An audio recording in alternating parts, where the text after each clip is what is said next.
यह कहानी पूरी तरह काल्पनिक है। इसमें दिखाए गए सभी पात्र, स्थान और घटनाएं लेखक की कल्पना पर आधारित हैं। किसी जीवित या मृत व्यक्ति, संस्था, धर्म या समुदाय से इसका कोई संबंध मात्र संयोग हो सकता है। इस वीडियो का उद्देश्य केवल मनोरंजन है। कृपया इसे वास्तविकता न समझें। अगर किसी को इससे ठेस पहुंची हो, तो हमें खेद है। यह जानबूझकर नहीं किया गया है। शनाया का नाम सुनते ही आयुष की नजरें उसे ढूंढने लगी। जब उसे शनाया एक कोने में घायल नजर आई और सांसें चल रही थी तब उसे तसल्ली हुई कि वो मरी नहीं थी। अगर शनाया की जान चली जाती तो वो चाहकर भी आयशा को नहीं बचा सकता था, पर अब वो उसकी साइड ले सकता था। यंग मास्टर, आपको कुछ कहना है? आयुष ने पहल की। वो अच्छे से जानता था आयशा और शनाया के बीच जो कुछ भी हुआ था उसमें गलती आयशा की ही थी। आहान से सवाल पूछकर आयुष उसे दबाना चाहता था। मैं सिर्फ इतना जानना चाहता हूं कि तुमने शनाया के साथ ये क्यों किया? आहान ने अपनी नजरें आयशा की तरफ करते हुए पूछा। आहान को ऐसे देखकर आयशा ने डर की वजह से आयुष की बाजू को कसकर पकड़ लिया, क्योंकि उसके साथ आयुष था, इसलिए उसने कॉन्फिडेंस के साथ कहा, ये शनाया अपने आप को बहुत स्मार्ट समझती है। ये मेरे पति के साथ फ्लर्ट कर रही थी और उसके साथ रहने के लिए उससे पैसे मांग रही थी। मैं इसे सबक कैसे नहीं सिखाती? क्या तुम्हें इस बात पर भरोसा है? अब आहान की नजरें आयुष की तरफ थी। आयुष जानता था कि आहान वशिष्ठ हाउस का सबसे बड़ा शेयर होल्डर है। इसका मतलब साफ था कि उसके पास बहुत पैसा था और उसके साथ ही उसके खुद के कुछ पर्सनल एसेट्स भी जरूर होंगे। ऐसे ही में शनाया किसी और पर कुछ हजार के लिए डोरे डाले, ये होना मुमकिन नहीं था। भले ही आयुष ने ऐसा सोचा था, पर वो ये बात सबके सामने नहीं बोल सकता था। उसे आयशा का साथ देना था और ये बात आयशा के खिलाफ जाती। इसलिए उसने कहा, यंग मास्टर, मैं नहीं जानता कि आपकी पत्नी का कैरेक्टर कैसा है, पर अगर आयशा ने ये बात बोली है तो उसमें कुछ तो सच्चाई होगी। हो सकता है आपकी पत्नी के कुछ शौक हो जिसकी वजह से उन्होंने ये किया। आयुष सिर्फ आयशा की बोली हुई बात का साथ दे रहा था, पर असल में वो जो भी बोल रहा था उसका कोई मतलब नहीं था। अच्छा, मैं समझ सकता हूँ। आहान ने सिर हिलाकर सहमति दी। वहां खड़ा कोई भी इंसान समझ नहीं पा रहा था कि आहान की इस बात का क्या मतलब था। आयुष और आयशा दोनों बहुत कंफ्यूज्ड थे। इस वक्त सिर्फ राज जानता था कि आहान क्या सोच रहा था। वो बस अपने दिमाग में हिसाब बराबर करने की कोशिश कर रहा था। वो चाहता था कि वो आयुष और आयशा को बहुत खतरनाक सजा दे और साथ ही ये सोच रहा था कि वो ये सजा कैसे जस्टिफाई करेगा। बेचारे आयुष और आयशा इस बात से बिल्कुल अनजान थे कि उनके साथ क्या होने वाला है। आयशा ने तो फिर भी गलती की थी, पर आयुष ने आयशा का साथ देकर अपने पैर पर खुद कुल्हाड़ी मार ली थी। अर्पित, तुम बताओ, क्या जो आयशा बोल रही है वो सच है? क्या सच में यंग मास्टर की पत्नी ने तुमसे पैसे मांगे थे? आयुष की आंखों में भी डर था। वो भी समझ गया था कि आहान क्या सोच रहा था, इसलिए उसने सोचा कि अर्पित को बीच में ले आना अच्छा फैसला होगा। अर्पित ने तुरंत सहमति में अपना सिर हिलाया और कहा, हाँ ये सच है। शनाया, मेरा मतलब यंग मास्टर की पत्नी मेरे पास आई थी और मुझसे फ्लर्ट कर रही थी। उन्होंने ही मुझसे मेरी मिस्ट्रेस बनने के पैसे मांगे थे। अर्पित कपूर। सजा देने की लिस्ट में आहान ने अब अर्पित का नाम भी जोड़ लिया था। अर्पित का ये जवाब सुनकर आयुष संतुष्ट था। यंग मास्टर, मामला साफ है। आयशा ने आपकी पत्नी को भेड़ियों के बीच में इसलिए छोड़ा क्योंकि उन्होंने उसके पति पर डोरे डाले थे। मैं मानता हूं आयशा ने बहुत गलत किया है, पर सही तो आपकी पत्नी भी नहीं है। अच्छा, और फिर? आहान ने पूछा। फिर क्या आपने आयशा को पहले ही इतना डरा दिया है? तो हिसाब बराबर हो गया, और जहां तक की बात आपकी पत्नी की चोट का है तो मैं आपको उनके इलाज के लिए 1 लाख रुपए दे देता हूं। आयुष ने कहा। ये सुनकर बहुत से लोगों की आंखों में चमक आ गई थी। शनाया का इलाज कुछ हजार में ही हो जाता, पर ये उन्हें 1 लाख देने को तैयार था।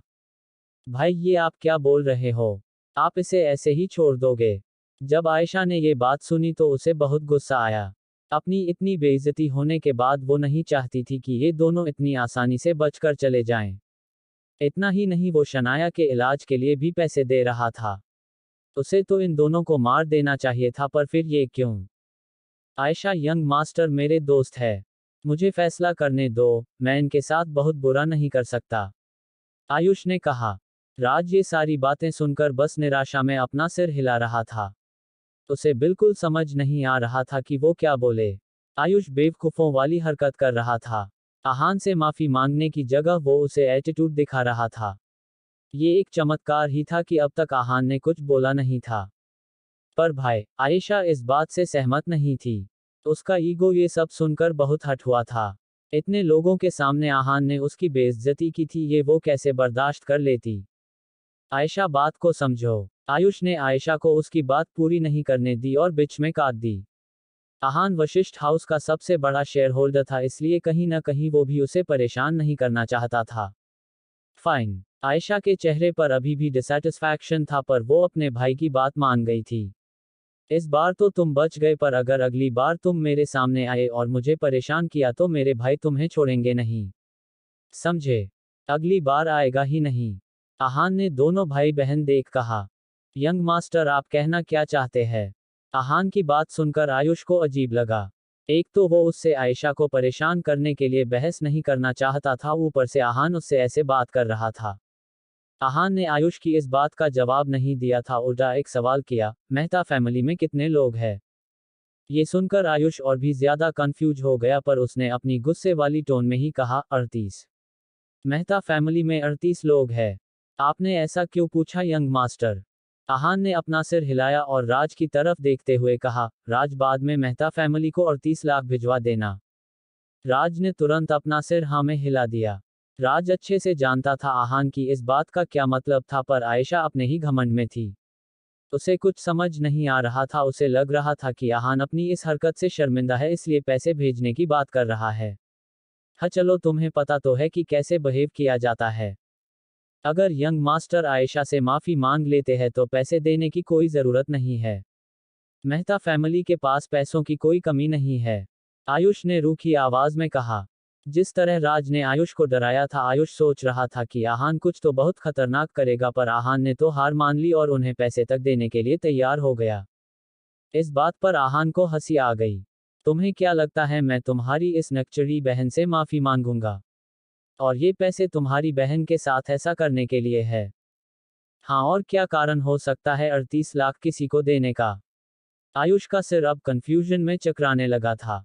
ये पैसे तो मैं तुम्हारे परिवार को अभी होने वाले नुकसान की भरपाई के लिए दे रहा हूँ। आहान ने मुस्कुराते हुए कहा। नुकसान के भरपाई? भले ही अब तक आयुष बेवकूफियां कर रहा था, पर अब वो आहान की बात का मतलब अच्छे से समझ गया था।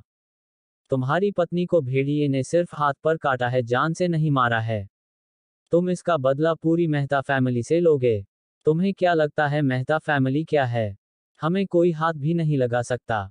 आयुष ने कहा। आयुष, अगर शनाया की उन भेड़ियों की वजह से जान चली जाती तो मेहता फैमिली भले यंग मास्टर से सामने नाक रगड़ लेते, पर उन्हें माफी नहीं मिलती। अब ये बात राज ने बोली थी। वो काफी समय से चुप था और कोशिश कर रहा था कि शायद आयुष आहान का इशारा समझ जाए, पर ऐसा नहीं हुआ था। तुम्हारा मतलब क्या है? आयुष ने पूछा। कुछ नहीं। तुम्हें याद है मैंने तुम्हें कॉन्फ्रेंस रूम में क्या कहा था? राज ने जवाब दिया। आयुष को अच्छे से याद था कि राज ने उससे कॉन्फ्रेंस रूम में क्या कहा था। उसने साफ साफ कहा था कि अगर शनाया की जान चली गई तो आहान मेहता फैमिली को बर्बाद कर देगा। वो उसकी फैमिली में से किसी को नहीं छोड़ेगा। पर क्या ऐसा होना पॉसिबल था? बिल्कुल नहीं। ऐसा आयुष सोच रहा था। मेहता फैमिली बहुत अमीर और पावरफुल थी। उनकी कई पुश्तें मनाली में रह रही थी, इसलिए उनकी बहुत पहचान भी थी। बस बस राज, बातें करना बंद करो। आहान अब बेचैन हो रहा था। क्या यहाँ पर और भेड़िए है? आहान ने पूछा। यंग मास्टर, यहाँ और भेड़िए तो नहीं है। राज ने पिंजरे में बेहोश पड़े भेड़ियों की तरफ देखते हुए कहा। पर हाँ, यहाँ पर टाइगर है।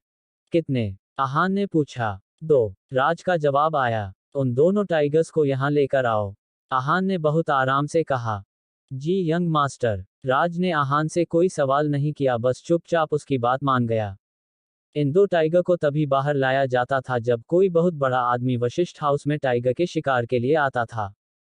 पर आज ये 2 टाइगर किसी का शिकार करने वाले थे, और इनका शिकार कौन था ये सब जानते थे। ब्रदर राज, तुम इस आदमी की मदद करना चाहते हो? ये पहली बार था जब आयुष के चेहरे की हवाएं उड़ गई थी। उसे उम्मीद नहीं थी कि राज ऐसा करेगा। अब तक वो सोच रहा था कि राज उसकी तरफ था, पर अब तो राज आहान की साइड ले रहा था। आयुष, इसमें मैं कुछ नहीं कर रहा। मैं तुम्हारे खिलाफ नहीं हूं, बस अपने आप को बचा रहा हूं। राज ने बहुत आराम से कहा। आयुष समझ गया था कि राज आहान से डरता है। खुद को आहान से बचाने के लिए उसने उसका साथ देने का फैसला किया था। पहले आयुष को आहान से भिड़ने में डर इसलिए नहीं लग रहा था क्योंकि उसने सोचा कि राज तो उसकी तरफ होगा या फिर दोनों के बीच में नहीं पड़ेगा, पर अब उसे समझ आ गया था कि राज मेहता परिवार को कुछ समझता ही नहीं था। उधर राज चोपड़ा के इस बर्ताव से सब हैरान थे। राज चोपड़ा पूरे मनाली में बहुत पॉपुलर था। लोग तो उसे राजकुमार राज तक बुलाते थे। उसके पावर के सामने अच्छे अच्छे लोग हार मान जाते थे। फिर आहान ऐसा कौन था जिसकी राज भी ऐसे बात मान रहा था, पर अब सबको समझ आ गया था कि आहान का स्टेटस उनकी सोच के भी परे था। जब सब आहान को असलियत का अंदाजा लगा रहे थे तभी वहां दो बड़े बड़े ट्रक आए। उन ट्रक में दो बड़े पिंजरे थे और उनमें थे टाइगर। उन्हें देखकर सबकी धड़कनें तेज हो गई। सबकी आंखें खुली की खुली रह गई। आयशा अब पैनिक करने लगी। टाइगर के यहाँ बुलवाने के कारण को आयशा अच्छे से समझती थी। आहान आयशा के साथ वही करना चाहता था जो उसने शनाया के साथ किया था। भाई प्लीज मुझे बचा लो, आयशा आयुष के सामने गिड़गिड़ाने लगी। शनाया को तो आहान ने भेड़ियों से बचा लिया था, पर आयशा इन टाइगर से नहीं बच सकती थी। मेरी फैमिली से पंगा लेकर क्या तुम जिंदगी भर पछताना चाहते हो? आयुष ने आगे आते हुए आहान से शांति से पूछा। आयुष के पास मेहता फैमिली को बीच में लाने के अलावा कोई और ऑप्शन नहीं बचा था। मेहता फैमिली, तुमने सुना नहीं क्या कि मैंने राज से क्या कहा था? मैं दोहरा देता हूँ। मैंने राज से कहा था कि वो तुम्हारी मेहता फैमिली को 38 लाख रुपए पहुंचवा दे। हो सकता है शनाया की इस हालत के लिए तुम्हारी फैमिली को सजा भुगतनी पड़े, इसलिए कोई भी हमारे बीच आने की कोशिश नहीं करेगा। आहान ने कहा। ऐसा नहीं है कि तुम मेहता परिवार की वजह से बच जाओगे, तुम्हें सजा भुगतनी पड़ेगी, समझे? आहान ने गुस्से में कहा। इस बात से पूरे ग्राउंड में सन्नाटा छा गया। सबको अब समझ आया था कि आहान ने मेहता फैमिली को पैसे देने की बात क्यों की थी। आयुष ने पहले शनाया की चोट के लिए पैसे देने की बात की थी, इसलिए अब आहान सबको चोट पहुंचाकर पैसे देना चाहता था। यंग मास्टर, मेरी बहन नादान है, क्या आप इसे एक आखिरी मौका नहीं दे सकते? अब आयुष के पास हार मानने के अलावा कोई और ऑप्शन नहीं बचा था। अब वो आहान की ताकत का अंदाजा नहीं लगा सकता था। उसके लिए ये बहुत खतरनाक हो सकता था। नादान, अब तुम्हें तुम्हारी बहन नादान लग रही है। आहान के चेहरे के एक्सप्रेशंस बिल्कुल बदल गए थे। इतने बड़े मामले को आयुष बस ये बोलकर खत्म करना चाहता था। यंग मास्टर, मैं बेस्ट डॉक्टर से एम्स शनाया का इलाज करवाऊंगा। इतना ही नहीं, घर जाकर मैं आयशा को समझाऊंगा और इसे सजा भी दूंगा, और मैं ध्यान रखूंगा कि ये आगे से ऐसा कुछ न करे। आयुष ने एक एक करके अपनी बात आहान के आगे रखी। शनाया का इलाज मैं खुद करवा सकता हूँ, आहान ने तुरंत कहा। और जहां तक बात है इस नकचड़ी आयशा की सजा की, तो मैं इसे माफ कर सकता हूं अगर ये इन टाइगर्स के साथ 3 मिनट अंदर जाए और फिर जिंदा बाहर आ जाए। आहान ने आयशा की तरफ देखते हुए कहा। इम्पॉसिबल, आयुष ने कहा। आयशा को 2 टाइगर्स के बीच में छोड़ने का मतलब था उसकी जान ले लेना। वो अपनी बहन के साथ ऐसा नहीं होने दे सकता था। मैं अंदर नहीं जाऊंगी, आयशा जोर से चिल्लाई। डर के मारे उसकी आंखों से आंसू बहने लगे थे। अपने डर की वजह से वो सीधी खड़ी भी नहीं हो पा रही थी। इम्पॉसिबल, आहान आयुष की तरह देखने लगा। अगर ऐसा है तो फिर तुम भी आयशा के साथ अंदर चले जाओ। आहान, तुम्हारी इतनी हिम्मत! मैं मेहता परिवार का उत्तराधिकारी हूं और तुम मुझसे ऐसे बात कर रहे हो। तुम इसका अंजाम जानते नहीं हो। उसने उम्मीद नहीं की थी कि आहान ऐसा होगा। आयुष जानता था कि अगर आहान ने उन्हें नहीं छोड़ा तो मेहता फैमिली और आहान के बीच बहुत बड़ा हंगामा हो जाएगा। तुम्हें क्या लगता है मैं तुम्हारी फैमिली से डील नहीं कर सकता? आहान ने कहा। राज, चलो अब इस ड्रामे को खत्म करते हैं, आहान ने राज की तरफ देखते हुए कहा। ये सुनकर राज के माथे पर पसीने की बूंदें आ गई। यंग मास्टर, आयुष वो। राज समझ नहीं पा रहा था कि वो क्या बोले। अगर आयुष को कुछ हो जाता तो मेहता फैमिली पागल कुत्ते की तरह सब बर्बाद करने के पीछे पड़ जाती। हालांकि आयशा ने ही पहले आहान को भड़काया था, पर अब जो आहान कर रहा था वो भी सही नहीं था। जब पहले राज ने आहान को वशिष्ठ हाउस में पार्टनर बनाने का सोचा था तब उसे लगा था कि अब यहाँ कोई प्रॉब्लम नहीं आएगी बल्कि सब अच्छा ही होगा, पर अब उसे पता चला था कि उसके पार्टनर बनते ही वशिष्ठ हाउस पर इतना बड़ा खतरा मंडरा रहा था। आहान सिर्फ जो शनाया के साथ हुआ उसका बदला नहीं लेना चाहता था, बल्कि जो नाराजगी आयुष ने कॉन्फ्रेंस रूम में दिखाई थी उसका हिसाब भी बराबर करना चाहता था। राज, तुम मदद नहीं करना चाहते? आहान ने बहुत शांति से पूछा। राज वहीं जम गया। अगर आज वो आहान की मदद करने से मना कर देता तो इतनी वक्त से जो उसने अपनी इमेज बनाई थी वो बर्बाद हो जाती। आहान को खुश करने के उसके सारे प्लान फ्लॉप हो जाते। उसने अपने दिल पर पत्थर रख कर आखिर फैसला ले ही लिया। राज जानता था जो लोग दो नाव में सवार होते हैं वो अक्सर डूब जाते हैं। इसलिए राज ने फैसला कर लिया था कि वो आहान की तरफ है। जिस दिन से राज ने आहान को वशिष्ठ हाउस के शेयर ऑफर किए थे उसी दिन राज आहान की तरफ आ गया था। राज आयुष की तरफ गया और बोला, आयुष ब्रदर राज मुझे बचा लो प्लीज मुझे बचा लो। आयुष राज के सामने हाथ जोड़कर बैठ गया और रोने लगा। प्लीज मेरी जान बख्श दो। राज ने अपनी आंखें बंद की और उस पर तरस कहते हुए बोला, आयुष तुम्हें मेरी बात मान लेनी चाहिए थी। आयुष समझ गया था कि राज उसे क्या याद दिला रहा था। राज ने आयुष को पहले ही बताया था कि आहान जितना साधारण दिखता है वो उतना साधारण नहीं है। ब्रदर मुझे आहान के बारे में सब कुछ बता दो प्लीज, मैं आहान की असलियत जानना चाहता हूँ। आयुष ने रिक्वेस्ट की। राज ने ना चाहते हुए भी आहान की तरफ देखा। वो उसके हाव भाव देखना चाहता था। आहान ने राज से पहले ही कहा था कि उसके बारे में सारी बातें राज रखी जाए पर फिर भी राज ने आयुष को थोड़ी बातें बताई थी पर अभी वो किस हालात में थे ये बात उसने किसी को नहीं बताई थी। यही कारण था कि दोनों के बीच कॉन्फ्रेंस रूम में बहस हुई थी। आहान रायजादा ग्रुप ऑफ इंडस्ट्रीज का इकलौता उत्तराधिकारी है। अभिषेक और रजत का जिनसे झगड़ा हुआ था और उनके हाथ टूट गए थे वो भी यही आहान है जो मार्शल आर्ट एक्सपर्ट भी है। उसमें इन्हें कोई नहीं हरा सकता क्योंकि ये सारी बेस्ट तकनीक जानते हैं। राज ने आयुष से ये बात बहुत धीरे से कही थी कि कोई तीसरा इंसान सुन ना पाए।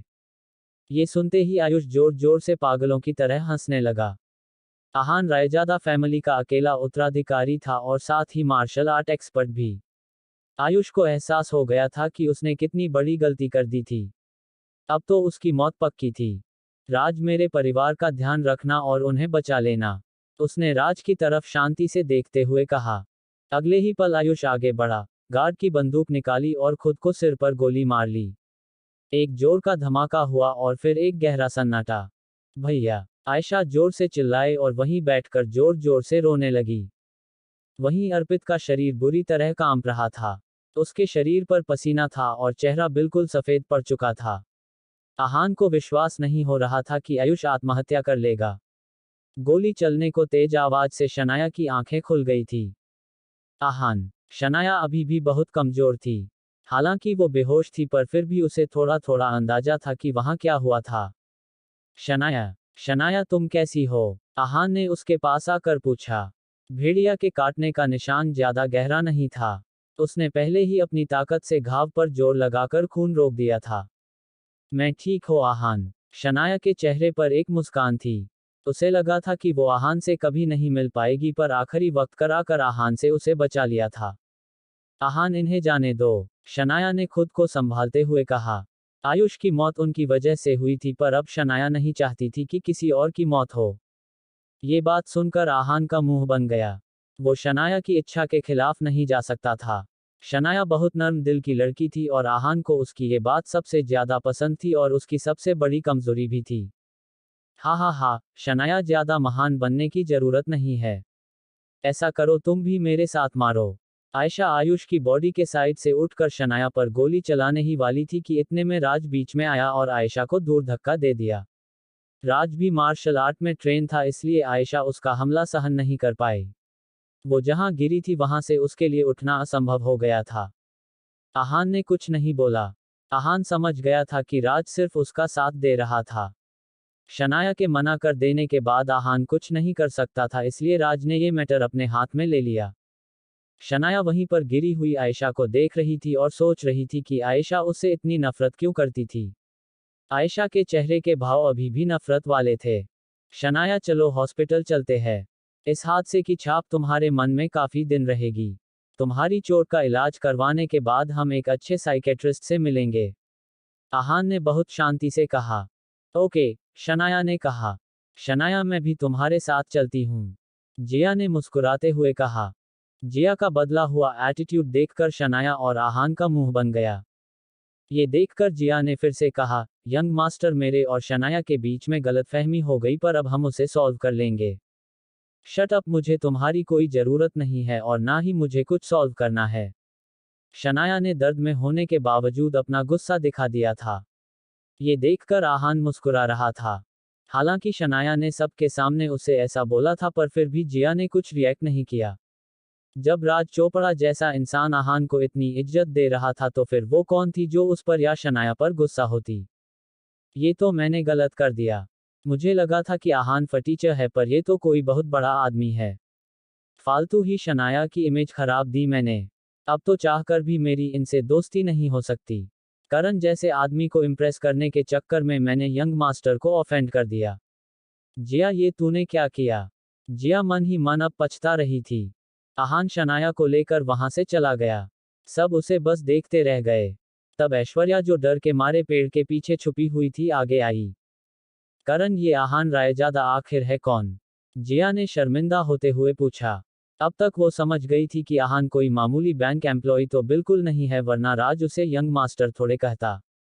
तुम तो मुझसे पूछ रही हो, मैं किससे पूछूं? करण ने जवाब दिया। सबसे पहले आहान को परेशान करने वाला इंसान करण ही था।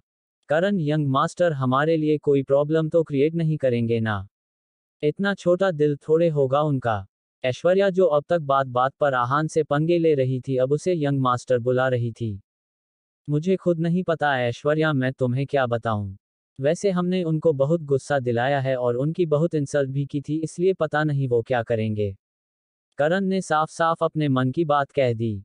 करण, प्लीज मुझे डराओ मत। सब में जिया ही थी जिसने आहान से सबसे ज्यादा झगड़ा किया था। जिया को रेस्टोरेंट में की गई अपनी हर गलती पर पछतावा हो रहा था। अब सब आहान को कम आंकने के लिए पछता रहे थे। उधर आहान और शनाया हॉस्पिटल पहुंचे। आहान ने शिमला से डॉक्टर कुसुम को फोन करके बुला लिया था। डॉक्टर कुसुम आहान की खास जान पहचान वाली थी और बहुत एक्सपीरियंस डॉक्टर थी। आहान शनाया की हेल्थ के साथ कोई रिस्क नहीं लेना चाहता था। शनाया को ज्यादा चोट नहीं आई थी, पर फिर भी आहान परेशान था। शनाया का चेहरा पीला पड़ चुका था। आहान को लग रहा था कि मनाली शनाया के लिए सही नहीं है, इसलिए वो उसे तुरंत वापस घर भेजना चाहता था। यंग मास्टर, मैडम बिल्कुल ठीक है। बस डर की वजह से शायद उन्हें थोड़ी प्रॉब्लम हो। कुछ दिनों में ये बिल्कुल ठीक हो जाएंगी और वापस शिमला ट्रैवल कर सकेंगी। डॉक्टर कुसुम ने शनाया को देखने के बाद कहा। शनाया, अब तुम आराम करो, मैं डॉक्टर को बाहर तक छोड़कर आता हूँ। आहान ने कहा। दोनों जब बाहर पहुंचे तब आहान ने पूछा, शिमला में सब कैसा है? डॉक्टर कुसुम ने एक लंबी सांस ली और कहा, यंग मास्टर, शिमला में सब सही है, पर गिल फैमिली में नहीं है। इट्स ओके कुसुम आंटी, आप मुझे बता सकती है। आहान ने कहा।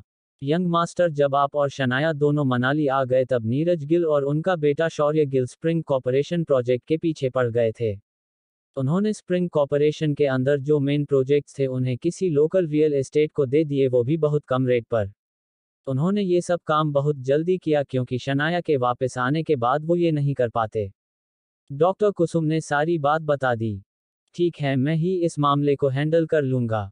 आप दादाजी से कह देना हम जल्दी शिमला लौटेंगे। आहान ने कहा। ओके। इतना कहकर डॉक्टर वहां से चली गई और आहान वापस वार्ड में आकर शनाया के पास बैठ गया। कुछ ही देर में शनाया की आंख खुली। आहान को अपने पास बैठा देख शनाया बहुत खुश और सेफ महसूस कर रही थी। वो उठी और उसकी आंखों में आंसू आ गए। आहान, मुझे लगा अब मैं तुम्हें कभी नहीं देख पाऊंगी। जब शनाया पर भेड़िए ने हमला किया था तब सबसे पहले उसके सामने आहान आया था। न उसके सामने उसकी फैमिली आई, ना उसके पापा, ना उसकी मम्मी, उसके सामने सिर्फ आहान आया। उसे एहसास हो गया था कि वो उसके लिए कितना इम्पोर्टेंट था। कोई बात नहीं बेबी, वो सब पास था, उसे भूल जाओ, अब मैं तुम्हारे पास हूँ। आहान ने शनाया को संभालते हुए कहा। आहान, तुम्हारी असलियत क्या है? एक तरफ मैं जानना भी चाहती हूँ और एक तरफ मुझे डर भी लग रहा है। शनाया ने आहान से कहा। शनाया, शनाया तुम ठीक तो हो ना?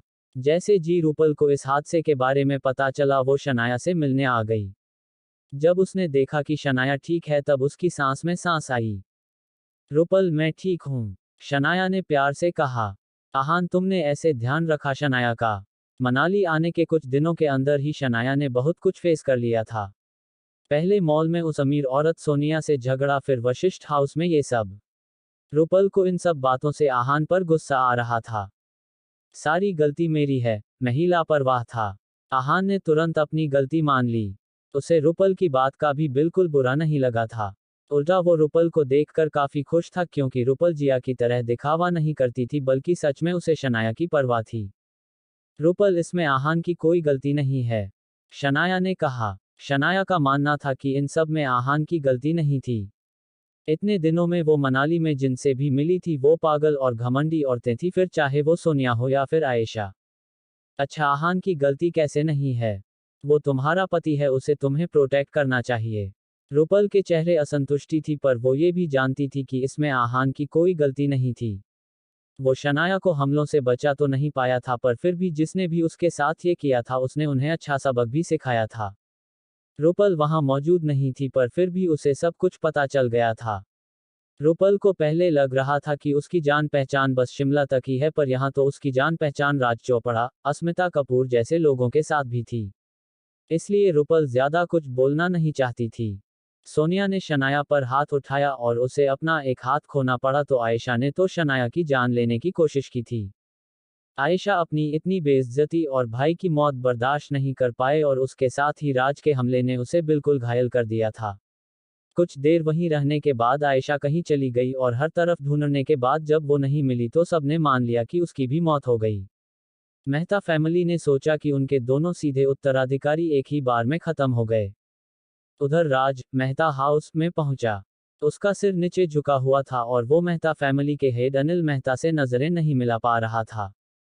मिस्टर मेहता, आयुष और आयशा अब इस दुनिया में नहीं रहे। आयुष ने अपने आप को गोली मार ली।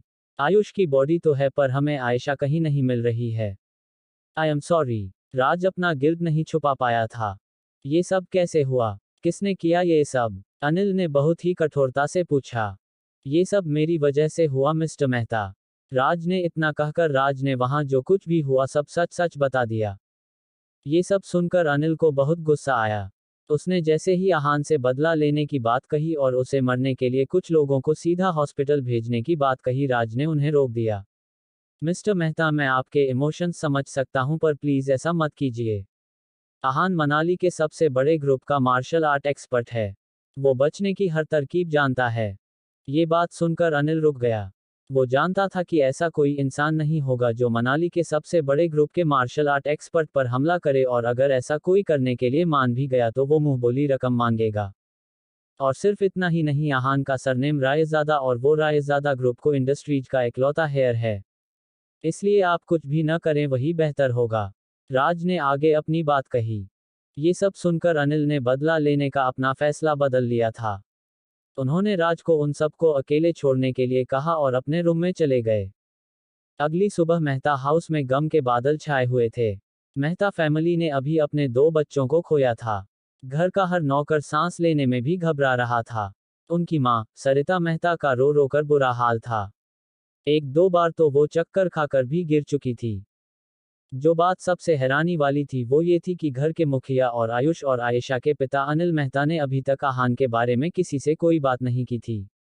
पूरी मेहता फैमिली मायूस और उदास अपने हॉल में बैठी थी। अनिल मेहता चुपचाप अपना सिर झुकाए बैठे थे। उनके पास में ही सरिता मेहता बैठी थी। कुछ समय पहले तक सरिता एकदम टिप टॉप और पूरी अकड़ में थी, पर अभी अपने दोनों बच्चों की मौत का सुनने के बाद वो बिल्कुल बेबस और लाचार नजर आ रही थी। उनके साथ मेहता फैमिली के बाकी के इम्पोर्टेंट लोग जैसे अनिल के छोटे भाई उनके बैठे और बाकी सब भी बैठे थे। भाई साहब, जो राज ने बताया क्या वो सच है? अपने बड़े भाई को इतना उदास देखकर छोटे भाई ने पूछा। रात को राज चोपड़ा खुद मेहता विला में आया था उनको ये खबर देने। उसने उनसे माफी मांगी और कहा था कि आयशा और आयुष की मौत उसकी वजह से हुई थी, पर अनिल मेहता सच जानता था। राज सिर्फ एक जरिया था, उन दोनों की मौत का कारण आहान था। हाँ, इस बात में राज झूठ तो नहीं बोलेगा। ये सब जिसकी वजह से हुआ है वो एक मार्शल आर्ट एक्सपर्ट है और रायजादा ग्रुप ऑफ इंडस्ट्रीज का उत्तराधिकारी भी है। अनिल ने कहा। अब हम क्या करेंगे भाई साहब? अनिल के छोटे भाई ने पूछा। मेरे दोनों बच्चों की उम्र बहुत छोटी थी। अनिल के चेहरे पर मायूसी साफ झलक रही थी। बाकी सब बस दुखी होने का दिखावा कर रहे थे। उन्हें कहीं ना कहीं खुशी थी कि आयशा जैसे नेक्चुरी लड़की और मेहता बिजनेस का अगला उत्तराधिकारी आयुष मर गए थे। दोनों भाई बहन अपने आप को बहुत होशियार समझते थे और हर वक्त अकड़ में रहते थे। बाकी लोगों को इस बात पर बहुत गुस्सा तो आता था, पर वो जता नहीं सकते थे। सब लोग एक समझ लो आगे चलकर कोई भी आहान से या रायजादा परिवार से कोई संबंध नहीं रखेगा। कोई न बदला लेने जाएगा और ना हो दोस्ती करने, और अगर किसी ने ऐसा किया तो वो अपने नाम से मेहता हटा दे। अनिल ने बहुत ही सीरियस टोन में ये बात कही। ये बात सुनकर अब सब हैरान थे। मेहता दूसरी पीढ़ी इस बात को तुरंत मान गई थी। सब समझ गए थे कि अनिल आहान से कोई बदला नहीं लेगा, और उसके ऊपर से अगर किसी ने उसे कोई रिश्ता रखा तो वो मेहता फैमिली से भी निकाल दिया जाएगा। आहान रायजादा में ऐसा क्या था? किसी ने कोई सवाल नहीं किया और चुपचाप अपने बड़े भाई की बात मान गए। जब वो आयशा और आहान के सामने कुछ नहीं बोल पाते थे तो जिसकी वजह से उन दोनों की मौत हुई थी उसको क्या बोलते? आहान के कहने पर राज ने मेहता फैमिली पर नजर रखी हुई थी। जैसे ही उसे इस बात का पता चला उसने तुरंत आहान को कॉल करके बता दिया। यंग मास्टर, मुझे नहीं लगता कि आपको इनसे कोई खतरा है, राज ने कहा। ठीक है, फिर भी तुम ध्यान रखना, कुछ भी अलग लगे तो मुझे अपडेट कर देना, आहान ने बहुत कामली कहा। भले ही मेहता फैमिली ने कह दिया हो कि वो आहान से बदला नहीं लेंगे, पर फिर भी आहान को कहीं ना कहीं चिंता थी। इसलिए उसने राज से उन पर नजर रखने के लिए कहा था। आहान को अपनी फिक्र से ज्यादा शनाया की फिक्र थी। आहान भले बहुत पावरफुल आदमी था, पर शनाया बहुत ही सिंपल साधारण लड़की थी और एक मीडियम फैमिली से बिलोंग करती थी। गिल फैमिली किसी भी तरह का कोई बदला न हैंडल कर पाती और न ही डिजर्व करते थे। कुछ देर बाद आहान के पास सुशील का फोन आया। आहान फोन लेने वार्ड के बाहर चला गया। आहान ने सुशील को क्लब ऑफ माँ के हेड अक्षय के बारे में पता करने के लिए कहा था। आहान जानना चाहता था कि क्या 3 साल पहले जो आहान के साथ हुआ था उसमें अक्षय का हाथ था। यंग मास्टर, आपने मुझसे जो पता करने के लिए कहा था मैंने वो पता कर लिया है, सुशील ने कहा। आगे बताओ, आहान ने कहा। यंग मास्टर, 3 साल पहले अक्षय ने किसी पर हमला किया था, पर यह पता लगाना मुमकिन नहीं था कि इस हमले में और कौन कौन थे और हमला किस पर हुआ था। सुशील ने सब कुछ सच सच बता दिया। अक्षय मुझे कहाँ मिल सकता है? आहान ने पूछा। अब तक आहान को लग रहा था कि सारे हमलावर एक दूसरे को जानते होंगे, पर अब उसे लगा कि शायद वो न जानते हो एक दूसरे को, पर उसे इस बात का विश्वास था कि अक्षय उनमें से एक जरूर था। यंग मास्टर, अक्षय आज 5 बजे अपने साथियों को लेकर किंग कोन क्लब लेकर आने वाला है। वहां पर गैम्बलर फाइट होने वाली है, सुशील ने कहा। मार्शल आर्ट में बहुत तरह की अलग अलग फाइट्स होती थी। गैम्बलर फाइट भी उनमें से एक थी। इसमें पहले शर्त लगती थी कि कौन जीतेगा और फिर ही गेम शुरू होता था। आहान मुस्कुराया और उसने किंग कोन क्लब की लोकेशन के बारे में पूछा। सुशील ने उसे लोकेशन बता दी। जब सुशील ने सुना ही आहान वहां जाने वाला है, उसे अक्षय पर तरस आने लगा था। अक्षय अभी अभी स्टेज 2 के दूसरे लेवल पर आया था, पर आहान ऑलरेडी मार्शल आर्ट एक्सपर्ट था। जब वो वापस वार्ड में आया तब शनाया उठ चुकी थी। अब कैसा फील कर रही हो तुम शनाया? आहान के शनाया की चोट को देखते हुए बोला। पहले से काफी बेटर, शनाया ने अपना घाव देखते हुए बोला। शनाया थोड़ा परेशान लग रही थी, इसलिए आहान ने उससे पूछा, क्या बात है शनाया? तुम परेशान लग रही हो? नहीं, कुछ नहीं, मैं बस जो भी वशिष्ठ हाउस में हुआ उसके बारे में सोच रही थी। तुम वहां अगर लेट पहुंचते तो फिर पता नहीं क्या होता, शनाया ने एक लंबी आह भरते हुए कहा। बेबी, अब उसके बारे में मत सोचो। तुम बिल्कुल ठीक हो और मेरे साथ हो। मेरे होते हुए तुम्हें कुछ नहीं होगा, आहान ने शनाया के गाल पर हाथ रखते हुए कहा। थैंक यू फॉर एवरीथिंग हबी। शनाया के चेहरे पर मुस्कान आ गई थी।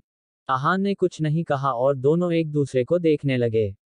इतने में वहां एक नर्स शनाया के हाथ की ड्रेसिंग करने आई। जब वो नर्स वहां से चली गई तब आहान ने शनाया ने कहा, शनाया, आज शाम को मुझे किसी से मिलने जाना है। जाना जरूरी है, इसलिए तुम्हें अकेले छोड़कर जाना होगा। बट डोंट वरी, मैंने राज से कह दिया है, वो तुम्हारी सेफ्टी के लिए किसी को भेज देगा। शनाया थोड़ा कंफ्यूज थी पर वो मान गई। ओके, अपना ध्यान रखना और जल्दी वापस आ जाना। I feel safe with you. मैं जल्दी आ जाऊंगा, अब तुम नाश्ता कर लो, आहान ने नाश्ता सर्व करते हुए कहा। करीब 4 बजे वहां गुरुजी आए। राज ने शनाया को सेफ्टी के लिए अपने सबसे स्ट्रॉन्ग साथी को भेजा था। गुरुजी मार्शल आर्ट में स्टेज 2 के फाइनल लेवल पर थे।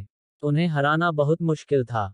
हॉस्पिटल में अगर कोई शनाया पर हमला करने आ भी जाता तो वो शनाया को आराम से प्रोटेक्ट कर सकते थे। जैसे ही गुरुजी वहां पहुंचे, आहान किंग कोन क्लब के लिए निकल गया।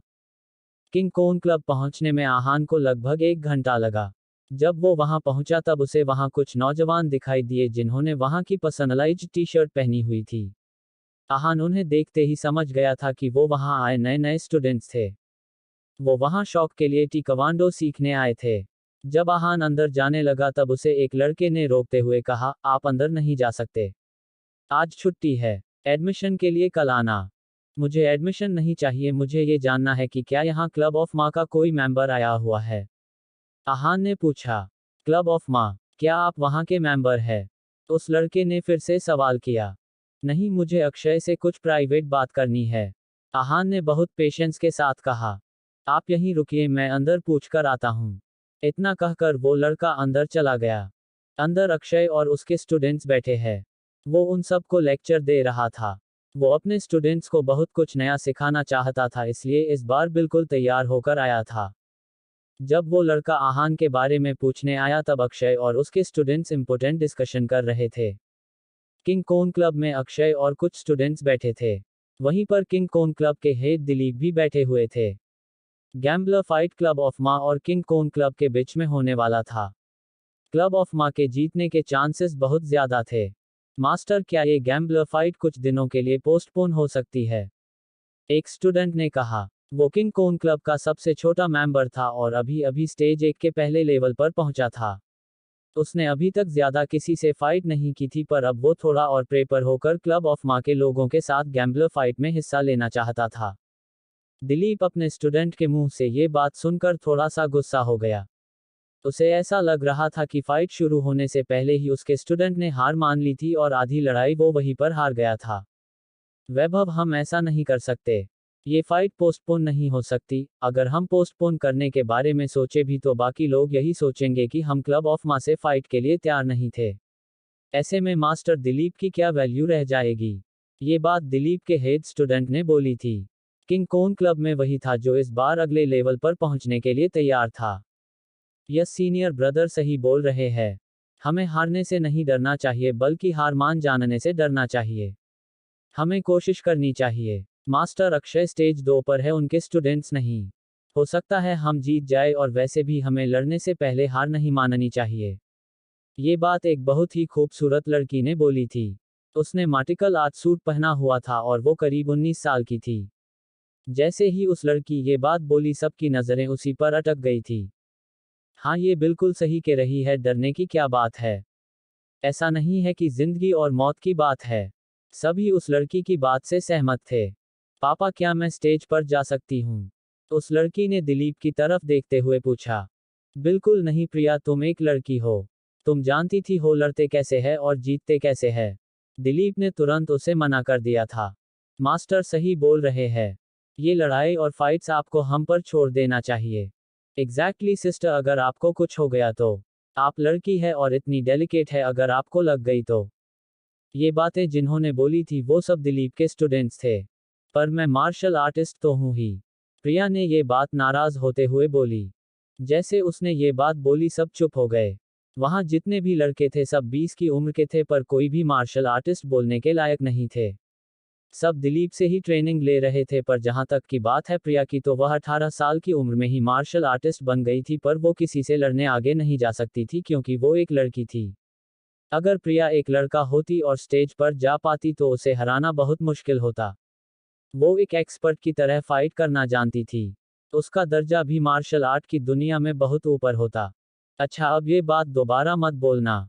स्टेज से नीचे उतरो और फिर वहां मत चढ़ना। दिलीप ने उसे ऑर्डर देते हुए कहा। प्रिया चुपचाप स्टेज से उतर गई, हालांकि उसे ये बात बिल्कुल अच्छी नहीं लगी, पर फिर भी वो मान गई। दिलीप सिर्फ उसके पिता ही नहीं, उसके गुरु भी थे और इस मार्शल आर्ट स्कूल के हेड भी थे। जब ये बातें चल रही थी तब वहां एक लड़का आया और बोला, मास्टर, बाहर कोई आया है। वो क्लब ऑफ माँ के बारे में पूछ रहा है और लगता है वो मास्टर अक्षय को जानता है। अक्षय को कौन नहीं जानता? दिलीप ने कहा। मार्शल आर्ट वर्ल्ड में अक्षय बहुत पॉपुलर था। उसे लगभग सब जानते थे। दिलीप ने सोचा कि कोई गैम्बलर फाइट में पार्ट लेने आया होगा, इसलिए उसने उस लड़के से कहा, अंदर आने दो उसे। जब आहान रूम में घुसा तब उसे देखकर दिलीप का मुंह बन गया। उसे देखकर ऐसा नहीं लग रहा था कि वो वहां लड़ने आया था। ऊपर से वो बहुत छोटा भी लग रहा था। आखिर वो अक्षय को कैसे जानता था? क्या तुम अक्षय को जानते हो? दिलीप ने पूछा। नहीं, अभी तो नहीं जानता। आहान ने ना में गर्दन हिलाते हुए कहा। तो फिर तुम उसे क्यों ढूंढ रहे हो? दिलीप ने मुंह बिगड़ते हुए पूछा। मैं उनसे फाइट करना चाहता हूँ। आहान ने मुस्कुराते हुए कहा। ये सुनकर प्रिया जोर जोर से हंसने लगी। वही दिलीप के चेहरे का भी रंग बदल गया था। उसे लग रहा था कि शायद आहान का जिंदगी से मोह खत्म हो गया था। क्या तुम जानते भी हो कि अक्षय कौन है? कैसा फाइटर है? दिलीप ने पूछा। दिलीप को लग रहा था कि वो वहां पर कोई प्रॉब्लम क्रिएट करने आया था। आहान को देखकर बिल्कुल नहीं लग रहा था कि वो मार्शल आर्टिस्ट से फाइट कर सकता है। मैं जानता हूँ, आहान ने मुस्कुराते हुए कहा। तुम्हें कुछ नहीं पता। मैं तुम्हें बताता हूँ, अक्षय कोई साधारण आदमी नहीं है। तुम उससे नहीं लड़ सकते। मैं तुम्हारे भले के लिए बोल रहा हूँ, यहाँ से चले जाओ। दिलीप ने आहान को चेतावनी देते हुए कहा। पर मैं यहाँ पर सच में अक्षय से लड़ने आया हूँ। आहान सोच रहा था कि उसकी बात पर किसी को भी विश्वास क्यों नहीं हो रहा था। लड़ने या आत्महत्या करने? किसी ने पीछे से कहा। अंकल, क्या आप मार्शल आर्टिस्ट है? प्रिया ने अचानक से हंसते हुए पूछा। अंकल? आहान सोचने लगा था कि क्या वो इतना बड़ा लग रहा था कि एक लकड़ी उसे अंकल बुलाए। प्रिया, बिहेव योरसेल्फ। दिलीप ने प्रिया को आंख दिखाते हुए कहा। प्रिया बहुत चुलबुली लड़की थी और बात भी बहुत ज्यादा करती थी। प्रिया समझ गई थी कि उसे गलती हो गई थी, इसलिए वो बिल्कुल चुप हो गई और आहान को देखकर मुंह बिगड़ने लगी। क्या आपकी अक्षय से कोई दुश्मनी है? दिलीप ने सीधा सीधा पूछा। उसे एहसास हो गया था कि आहान मजाक नहीं कर रहा था। पर अगर कोई अक्षय से ऐसे लड़ना चाहता था तो जरूर उसकी कोई दुश्मनी होगी। हाँ, हमारे बीच की बात है। कुछ तो हुआ था हमारे बीच। आहान ने कहा। क्या मैं जान सकता हूँ तुम क्या करना चाहते हो? दिलीप ने पूछा। मुझे बदला लेना है। आहान अपनी बात पर अड़ा रहा। मेरी बात मानो और यहाँ से चले जाओ। अक्षय से लड़ना ठीक नहीं होगा। मैं तुम्हारे भले के लिए कह रहा हूँ। दिलीप ने लंबी आह भरते हुए कहा। अगर मैं कोशिश ही नहीं करूंगा तो पता कैसे चलेगा कि उनसे लड़ना चाहिए या नहीं? आहान अभी भी अपनी जिद पर था। दिलीप ने हर तरह से समझा दिया था पर आहान समझना नहीं चाहता था। इसलिए हार कर दिलीप ने कहा, ठीक है, अगर ऐसी बात है तो जो तुम्हें ठीक लगे वो करो। सभी लोग गैम्बलर फाइट की तैयारी में लगे हुए थे। फाइट कुछ ही देर में शुरू होने वाली थी। किसी ने भी आहान से बात नहीं की थी, इसलिए वो हॉल का इंस्पेक्शन करने लगा। वहां सब कुछ था। ट्रेनिंग हॉल को बहुत अच्छे से इक्विप किया हुआ था। तभी उसे वहां रेत से भरी बोरी नजर आई। वो बोरी मामूली रेत से नहीं बल्कि लोहे से भरी हुई थी। उसे देखकर साफ पता चल रहा था कि उसका वजन 1000 किलोग्राम के आसपास होगा। मामूली रेत से भरी बोरियों का वजन 10 से 80 किलोग्राम तक जाता था, पर लोहे से भरी बोरी का वजन 500 से 1000 किलोग्राम तक जाता था। सब अलग अलग वजन को बोरियों से ट्रेनिंग करते थे, पर लोहे की बोरी से बहुत कम लोग ट्रेनिंग करते थे। अंकल, क्या देख रहे हो आप? आहान को फिर से अपने पीछे एक चुलबुली आवाज आई। आहान बिना मुड़े ही जानता था कि ये आवाज किसकी थी। बोरियों को देख रहा हूं। आहान ने बोरियों की तरफ इशारा करते हुए कहा। आहान ने जहां से मार्शल आर्ट में ट्रेनिंग ली थी वहां पर उससे भी भरी बोरियां हुआ करती थी। ऑब्वियसली मुझे दिख रहा है कि आप उन बोरियों को देख रहे हो। प्रिया ने एटीट्यूड में जवाब दिया। जब पता है तो फिर पूछा क्यों? आहान ने स्माइल करते हुए पूछा। क्या बोल रहे हैं आप? प्रिया ने अपने दांत पीसते हुए कहा। क्या हुआ? आहान ने पूछा। कुछ नहीं। प्रिया ने गुस्से में अपना पैर जमीन पर पटका। आहान फिर से उन बोरियों को देखने लगा। जब प्रिया ने देखा कि आहान ने उसे अनदेखा कर दिया था तब उसने सोचा कि इसे सबक सिखाना ही होगा। अंकल, इस बोरी को फील करना चाहेंगे आप? प्रिया ने पूछा। हम? कैसे? आहान ने प्रिया की आंखों में शरारत देखी और उसमें शामिल हो गया। अपनी मुट्ठी का इस्तेमाल करो और इस बोरी पर जोर से मारो, आपको पता चल जाएगा कि इस बोरी का फील कैसा है। पहले तो प्रिया को थोड़ा बुरा लगा, पर फिर बाद में उसने मुस्कुराते हुए आहान से ये बात कही। अच्छा, इतना आसान है। आहान समझ गया था कि प्रिया उसे बेवकूफ बनाना चाहती थी। वो एक लोहे से भरी बोरी थी, अगर कोई भी इंसान उसे पूरे जोर से मरता तो उसकी कलाई जरूर टूट जाती। हाँ, प्रिया ने कहा। ठीक है, फिर मैं कोशिश करता हूँ। आहान ने जवाब दिया। यस अंकल, आप कर सकते हैं। प्रिया ने खिलखिलाते हुए कहा। वो जानती थी कि आहान जब उस बोरे को मुक्का मारेगा तो उसके हाथ पर बहुत जोर से चोट आएगी और वो दर्द में चिल्लाने लगेगा। आहान उस बोरे के सामने गया और उसे मुक्का मारने के लिए तैयार हुए तभी रुको, प्रिया चिल्लाई। आहान सोचने लगा था कि इस लड़की की प्रॉब्लम क्या है। अंकल, आपकी पोजीशन सही नहीं है। इतना कहकर प्रिया ने आहान की पोजीशन सही करने में उसकी मदद की। अंकल, इस बोरी को पंच करने के लिए आपको अपनी कमर का जोर लगाना पड़ेगा, इसलिए पहले अपनी कमर स्टिफ कीजिए। अगर ऐसे खड़े हुए तो आप सही से पंच नहीं कर पाएंगे। ये सुनकर आहान का मुंह बन गया। प्रिया जो करने के लिए कह रही थी उसकी वजह से उसे बहुत चोट आ सकती थी। ठीक है अंकल, अब पंच कीजिए, प्रिया ने कहा और मन में सोचा अब तो ये सीधा हॉस्पिटल में ही उठेगा। अगर मैं तुमसे कहूं कि मैं ये बोरा हिला सकता हूं तो तुम मान जाओगी? आहान ने पूछा। अंकल, आप मजाक करना बंद करेंगे? इसका वजन 500 किलोग्राम है।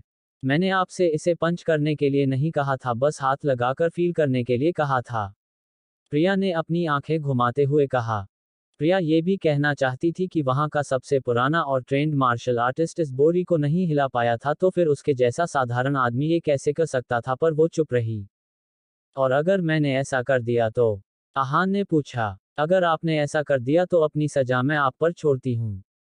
प्रिया ने ये बात कह तो दी थी, पर फिर ये सोचकर रिग्रेट करने लगी कि अगर इसने बोरा हिला दिया तो वो उसे क्या सजा देगा। पक्का? आहान ने फाइनली पूछा। हाँ पक्का। कहीं न कहीं प्रिया को विश्वास था कि वो ऐसा नहीं कर पाएगा।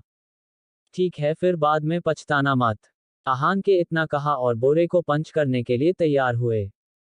तुम पोजीशन में, प्रिया अपनी बात पूरी कर पाती उससे पहले ही आहान ने पंच करके उसे हिला दिया था।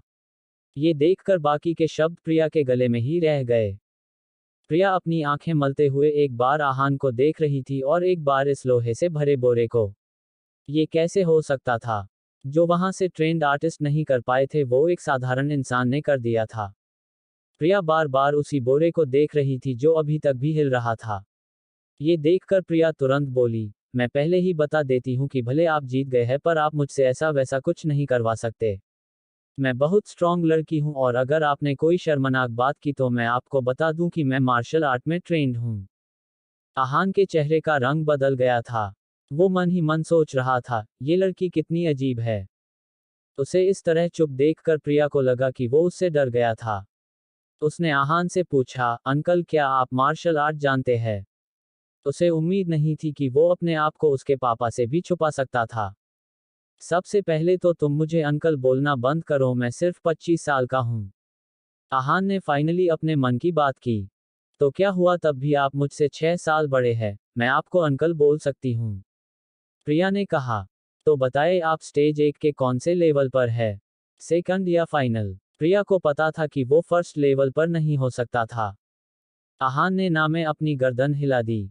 वो जब 17 साल का था तब उसने स्टेज 1 पार कर लिया था और अब वो स्टेज 2 पर था। जब प्रिया को ये पता चला तो उसकी आंखें खुली की खुली रह गई। वो सोच रही थी कि क्या आहान स्टेज 2 का मार्शल फाइटर है।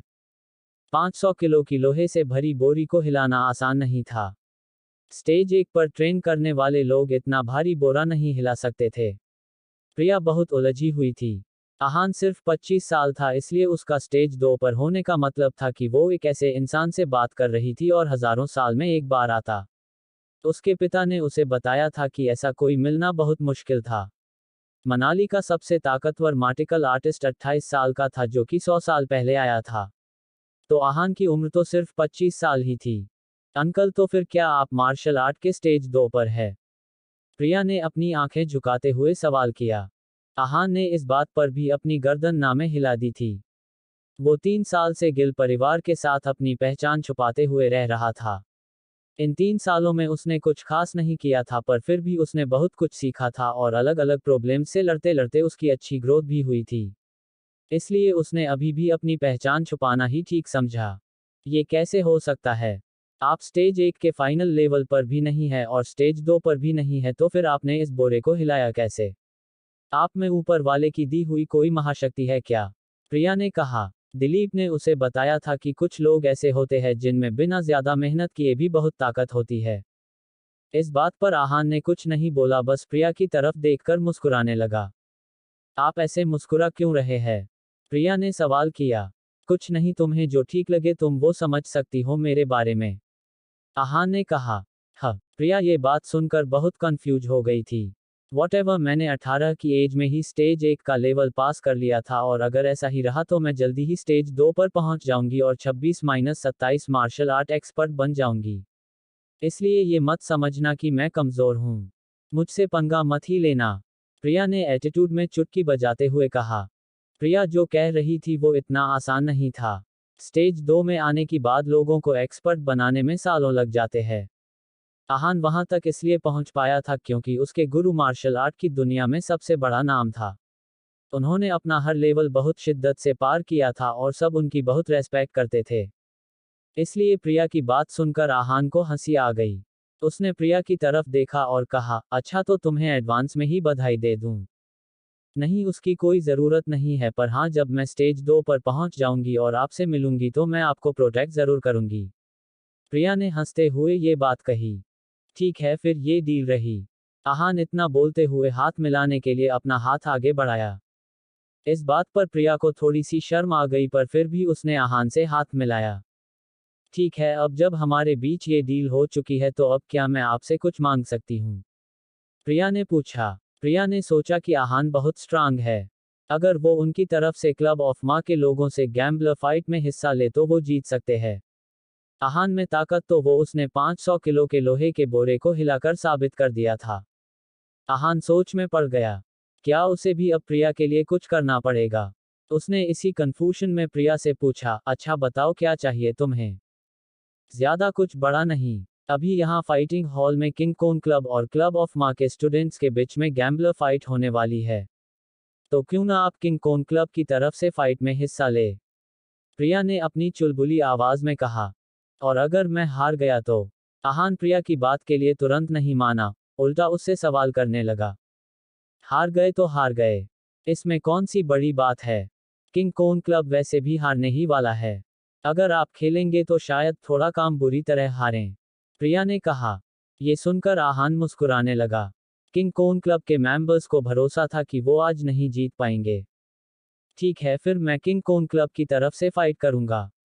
आहान ने सोचा कि उनसे फाइट करके उसके लिए एक वार्म अप हो जाएगा जिससे अक्षय से लड़ते वक्त उसे आसानी होगी। Very good, thank you uncle, मैं अभी पापा से बात करके आती हूँ। इतना कहकर प्रिया उछलते कूदते अपने पापा के पास चली गई। पापा, मैं एक ऐसे इंसान को जानती हूँ जो अगर हमारी तरफ से फाइट में हिस्सा लेगा तो हम जरूर जीत जाएंगे। प्रिया ने अपने पिता के पास पहुंचकर ये बात बोली। कौन? दिलीप अपनी बेटी की तरफ हैरानी में देखने लगे। ऐसा कौन था जिसे प्रिया जानती थी? वही जो मास्टर अक्षय के साथ फाइट करना चाहता है, प्रिया ने कहा। प्रिया, तुम्हारा दिमाग तो ठीक है। वो मार्शल आर्ट के बारे में कुछ नहीं जानता और तुम उसे क्लब ऑफ माँ के लोगों के बीच में भेजना चाहती हो, दिलीप ने उसे डांटते हुए कहा। पर पापा, वो स्टेज 1 का मार्शल आर्टिस्ट है और प्रिया ने कुछ कहना चाहा पर दिलीप ने उसकी बात नहीं सुनी और उससे कहा, बस प्रिया, नो मोर आर्ग्यूमेंट्स। यंग सिस्टर, मुझे लगता है कि वो आपको बेवकूफ़ बना रहा है। मैं मानली के लगभग सारे स्टेज 1 के मार्शल आर्टिस्ट्स के बारे में जानता हूं पर मैंने इसे कभी नहीं देखा। वो सिर्फ आपको इम्प्रेस करने की कोशिश कर रहा है, किंग कोन क्लब के सबसे सीनियर स्टूडेंट ने कहा। उसे लग रहा था कि आहान को प्रिया पसंद थी और वो उसे अपने चार्म से इम्प्रेस करना चाह रहा था। बस बहुत हुआ, seniors on the stage now. Dilip ने अपना फाइनल डिसीजन ले लिया था जो प्रिया को मानना ही पड़ा। और तुम उस लड़के पर नजर रखना, वो कोई प्रॉब्लम क्रिएट ना करे, दिलीप ने अपने स्टूडेंट से कहा और वहां से चला गया। यंग सिस्टर, आप अपने एक्सपर्ट को यहां से जाने के लिए कह दीजिए। उसने प्रिया से ये बात कही और वहां से चला गया। कुछ ही देर में फाइटिंग हॉल में क्लब ऑफ माँ के स्टूडेंट्स और उनके मास्टर अक्षय आए। दिलीप उनका वेलकम करने के लिए गए। अक्षय ने एक काले रंग का रोब पहना था और उनके पीछे उनके सारे स्टूडेंट्स रिस्पेक्टफुली खड़े थे। वेलकम मास्टर अक्षय, कॉन्ग्रेचुलेशंस, आपने मार्शल आर्ट के स्टेज 2 पे एंटर कर लिया है। मार्शल आर्ट की दुनिया में एक और जीनियस। दिलीप ने बहुत इज्जत से उनका स्वागत किया। मास्टर दिलीप, आप बहुत हम्बल हो रहे हैं। मैं तो बस एक साधारण सा फाइटर हूँ। अक्षय की आवाज में पॉलिटनेस थी पर उनके चेहरे पर और आंखों में थोड़ा सा घमंड था।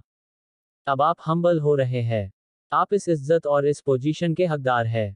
मास्टर अक्षय, कैंटीन में खाना भी रेडी है, पहले चलकर कुछ खा लेते हैं, दिलीप ने मुस्कुराते हुए कहा। मास्टर दिलीप, खाने की क्या जल्दी है? हमारा सारा ध्यान फाइट की तरफ होना चाहिए। अक्षय ने कहा। मास्टर अक्षय, खाना भी तो जरूरी है, खाने से एनर्जी मिलती है और खाना तैयार ही है, हमें इंतजार नहीं करना पड़ेगा। दिलीप ने रिक्वेस्ट करते हुए कहा। आपके स्टूडेंट्स को हम बिना खाए भी हरा देंगे मास्टर दिलीप। इस बार ये बात क्लब ऑफ माँ के स्टूडेंट ने बोली थी। ये बात सुनकर अक्षय के चेहरे की मुस्कान फीकी पड़ गई और किंग कोन क्लब के स्टूडेंट्स को ये सुन के गुस्सा आ गया। भले ही वो बहुत स्ट्रांग थे, पर क्लब ऑफ माँ के लोगों को हक नहीं था उनकी ऐसे इंसल्ट करने का। मास्टर दिलीप, पहले हम फाइट ही कर लेते। ज्यादा वक्त नहीं लगेगा, बस 10-15 मिनट ही तो लगेंगे। इसके बाद हम आराम से जाकर खाना खा लेंगे। इस बार ये बात दूसरे स्टूडेंट ने बोली थी। ये सुनकर अक्षय ने कुछ रिएक्ट तो नहीं किया, पर मन ही मन अपने स्टूडेंट्स के एटीट्यूड को देखकर बहुत खुश था। अक्षय स्टेज 2 पर था और दिलीप अभी भी स्टेज 1 के फाइनल लेवल पर था, इसलिए उसे लग रहा था कि वो दिलीप से ऊंचे पद पर है। क्लब ऑफ माँ के स्टूडेंट्स की ऐसी बातें सुनकर दिलीप को गुस्सा भी आया और उसे बुरा भी लग रहा था, पर वो इतने लोगों के बीच में अपना गुस्सा जाहिर नहीं कर सकता था। ये सारी बातें होने के बाद दोनों ग्रुप फाइटिंग हॉल में पहुंचे। वहां दिलीप नजर प्रिया और आहान पर पड़ी। ये अभी तक यहां से गया नहीं। दिलीप ने अपने स्टूडेंट से पूछा। सिर, मैंने इन्हें जाने के लिए कहा था, पता नहीं क्यों नहीं गए। मैं अभी फिर से बोल कर आता हूं। उसने अपने गुरु से कहा। ऐसा करो, रहने दो, इसे देखने दो कि क्लब ऑफ माँ के स्टूडेंट्स कैसे फाइट करते हैं। फिर शायद ये अक्षय से लड़ने की जिद ना करे। दिलीप आहान की असलियत नहीं जानता था, इसलिए हर हाल में उसे बचाना चाहता था। ओके मास्टर, इस स्टूडेंट ने दिलीप को बात बिना कोई सवाल किए मान ली। अंकल, फाइट शुरू होने वाली है, चलो चलते हैं। प्रिया ने आहान का हाथ पकड़ा और उसे स्टेज की तरफ ले गई। Fighting ring normal boxing ring से बड़ा था। उसे स्टील से बहुत मजबूत बनाया गया था। स्टेज के नीचे बहुत सारी कुर्सियां रखी हुई थी, पर उन पर कोई बैठा नहीं था। अक्षय और दिलीप आगे खड़े थे और बाकी अपने अपने गुरु के पीछे खड़े थे। दिलीप और अक्षय आपस में बात कर रहे थे और उनके स्टूडेंट्स अपना सीक्वेंस डिसाइड कर रहे थे। गेम के रूल्स बहुत सिंपल थे। 5-5 फाइटर हर टीम से खेलेंगे और जिसके 5 फाइटर पहले हार गए वो ये मैच हार जाएंगे। अब क्योंकि ये गैम्बलर फाइट है तो कुछ तो दांव पर लगाने ही वाला था। हर साल की तरह इस साल भी जिसकी शर्त लगने वाली थी वो थे मार्शल आर्ट में एडमिशन और जगह। जो भी टीम जीतेगी उसे ज्यादा एडमिशन और प्रैक्टिस के लिए ज्यादा स्पेस मिलने वाला था। गैम्बलर फाइट के ये रूल्स सब जानते थे। तभी दोनों क्लब के सबसे पुराने स्टूडेंट्स अपने अपने गुरु के पास कॉन्ट्रैक्ट पेपर लेकर आए। मास्टर दिलीप, हम हर साल एक दूसरे से लड़ते हैं और हमेशा एक दूसरे के अगेंस्ट जीतते ही है। जो जगह आज मेरी होगी वो अगले साल आपकी हो जाएगी। अक्षय ने हंसते हुए कहा। मास्टर अक्षय, फिर आप क्या चाहते हैं? शर्त कुछ और लगाई जाए। दिलीप भी बहुत स्मार्ट था। वो अक्षय की ऐसी बातों को अच्छे से समझता था। मास्टर दिलीप, आपकी बेटी की अभी सगाई नहीं हुई है ना? अक्षय ने पूछा। ये क्या पूछ रहे हैं आप? दिलीप ने सोचा कहीं ये प्रिया पर शर्त तो नहीं लगाना चाहता, पर फिर भी उसने जवाब दिया, नहीं, मेरी बेटी प्रिया की सगाई नहीं हुई है। अक्षय से झूठ बोलना पॉसिबल नहीं था। आप मेरे बेटे से तो मिले ही है? अक्षय ने पूछा। अक्षय का बेटा मार्शल आर्ट में नहीं था, पर बहुत टैलेंटेड था। उसका बिजनेस आजकल बहुत तरक्की कर रहा था। आपके कहना क्या चाहते हैं? दिलीप ने पूछा। हालांकि वो अक्षय का इशारा समझ गया था। ब्रदर दिलीप, कितना अच्छा होगा अगर हम रिश्तेदार बन जाए। अक्षय प्रिया के टैलेंट को जानता था। उसके लिए लड़का और लड़की समान थे। शादी के बाद प्रिया उनके परिवार का हिस्सा बन जाती और भविष्य में जब अक्षय नहीं रहता तो वो उनके परिवार की रक्षा कर सकती थी। ब्रदर अक्षय, मैं आपकी बात समझता हूं, पर अब टाइम ऐसा है कि हमारे फैसले से कोई फर्क नहीं पड़ता। आज बच्चे ही अपना डिसीजन लेते हैं। इसलिए मुझे एक बार प्रिया से पूछना होगा। दिलीप ने साफ साफ अपनी बात कही। अभी पूछ लीजिए, अक्षय ने कहा। दिलीप ने प्रिया को आवाज दी और अपने पास बुलाया। हेलो अक्षय अंकल, आप कैसे हैं? प्रिया बाहर वालों के सामने हमेशा अच्छे से बिहेव करती थी। हेलो प्रिया, मैं ठीक हूँ, अक्षय ने जवाब दिया। प्रिया, तुम अक्षय अंकल के बेटे से मिली हो ना? वो कैसा लगता है तुम्हें? दिलीप ने पूछा। हाँ, एक बार मिली हूँ। ठीक ही लगता है, प्रिया ने सच्चाई से जवाब दिया। बेटा, अक्षय अंकल का बेटा बहुत अच्छा है। उसका बिजनेस वर्ल्ड में बहुत नाम है। दिलीप ने उसे समझाते हुए कहा। पापा, क्या आप मेरी उससे शादी करवाना चाहते हैं? प्रिया अपने पिता की बातों से अच्छे से समझ गई थी कि उनके मन में क्या चल रहा था। बेटा, तुम्हारी शादी की उम्र तो हो ही गई है, दिलीप ने कहा। नहीं पापा, अभी मैं छोटी हूं और वैसे भी अक्षय अंकल का बेटा मेरे टाइप का नहीं है, प्रिया ने कहा। प्रिया बिहेव, अक्षय का बेटा बहुत अच्छा है, तुम्हें ऐसा लड़का नहीं मिलेगा, दिलीप ने कहा। पापा, प्रिया ने कहा। अच्छा ठीक है, अगर तुम्हें शादी नहीं करनी है तो अपने भाइयों से कहो कि अच्छे से लड़ाई करें और जीतें, वरना मैं कुछ नहीं कर पाऊंगा, दिलीप ने कहा। फाइन, मैं उन अंकल से रिक्वेस्ट करूंगी तो वो मेरे लिए फाइट करे, प्रिया ने आहान की तरफ इशारा करते हुए कहा। दिलीप और अक्षय ने ये फैसला किया था कि अगर क्लब ऑफ माँ जीता तो प्रिया को अक्षय के बेटे से शादी करनी होगी, पर अगर किंग कोन क्लब जीता तो जैसा प्रिया चाहेगी वैसा होगा। अब ये सट्टा जगह और एडमिशन्स तक नहीं था, ये प्रिया की जिंदगी का सवाल था। किंग कोन क्लब के जीतने के चांसेस बहुत थे, पर फिर भी दिलीप ये बात साफ साफ बोलना चाहता था कि अगर क्लब जीत गया तो प्रिया अक्षय के बेटे से शादी नहीं करेगी। पापा, क्या मैं क्लब के बाहर से किसी की मदद ले सकती हूँ, प्रिया ने पूछा। क्या तुम उस लड़के की बात कर रही हो, दिलीप ने पूछा। प्रिया बेटा, तुम जिसकी चाहो उसकी मदद ले सकती हूँ। अक्षय अपने फाइटर्स को लेके बहुत कॉन्फिडेंट था, इसलिए उसे लगा कि बाहर का कोई भी आदमी उनके लिए खतरा नहीं होगा। फाइन, मैं उन अंकल से रिक्वेस्ट करूंगी तो वो मेरे लिए फाइट करे, प्रिया ने आहान की तरफ इशारा करते हुए कहा। प्रिया की अब सारी उम्मीदें आहान से थी। दिलीप अभी भी डाउटफुल था। आहान उसे किसी भी तरह से एक फाइटर नहीं लग रहा था। प्रिया, तुम्हें लगता है कि वो फाइट कर सकता है, दिलीप ने पूछा। वो मार्शल आर्टिस्ट है पापा, प्रिया ने जोर देते हुए कहा। मास्टर दिलीप, प्रिया बेटी को जो ठीक लगे उसे वो करने दो, हमें कोई दिक्कत नहीं है, अक्षय ने कहा। प्रिया, तुम अपने दोस्त को बोल सकती हो फाइट में पार्ट लेने के लिए, पर अगर वो हार गया तो तुम्हें शर्त माननी होगी, अक्षय ने अपनी बात पूरी की। ओके, अगर अंकल हार गए तो मैं आपके बेटे से शादी जरूर करूंगी, प्रिया ने इतना कहा और फिर आहान की तरफ चली गई। अंकल, आपको मेरी मदद करनी होगी, प्रिया ने आहान की तरफ देखते हुए कहा। क्या हुआ, आहान ने पूछा। मेरे पापा ने अक्षय अंकल से शर्त लगा ली है, अगर आज किंग कोन क्लब हार गया तो मुझे उनके बेटे से शादी करनी होगी, प्रिया ने परेशान होते हुए कहा। और तुम अभी शादी करना नहीं चाहती, आहान ने सवाल किया। बिल्कुल भी नहीं अंकल, आपको पता नहीं है उसकी मॉम कैसी है, मैं उनसे जब भी मिलती हूँ वो मुझे हमेशा ताने मारती रहती है। अगर मेरे सिर पे कोई बंदूक रख के भी बोले कि उससे शादी कर लो, मैं तब भी उससे शादी नहीं करूंगी, प्रिया ने कहा। अच्छा, आहान ने जवाब दिया। हाँ तो अब आप बताओ, आप मेरी मदद करोगे या फिर मैं अफ्रीका जाने की टिकट बुक करवा लूं, प्रिया ने इम्पेशेंट होते हुए कहा।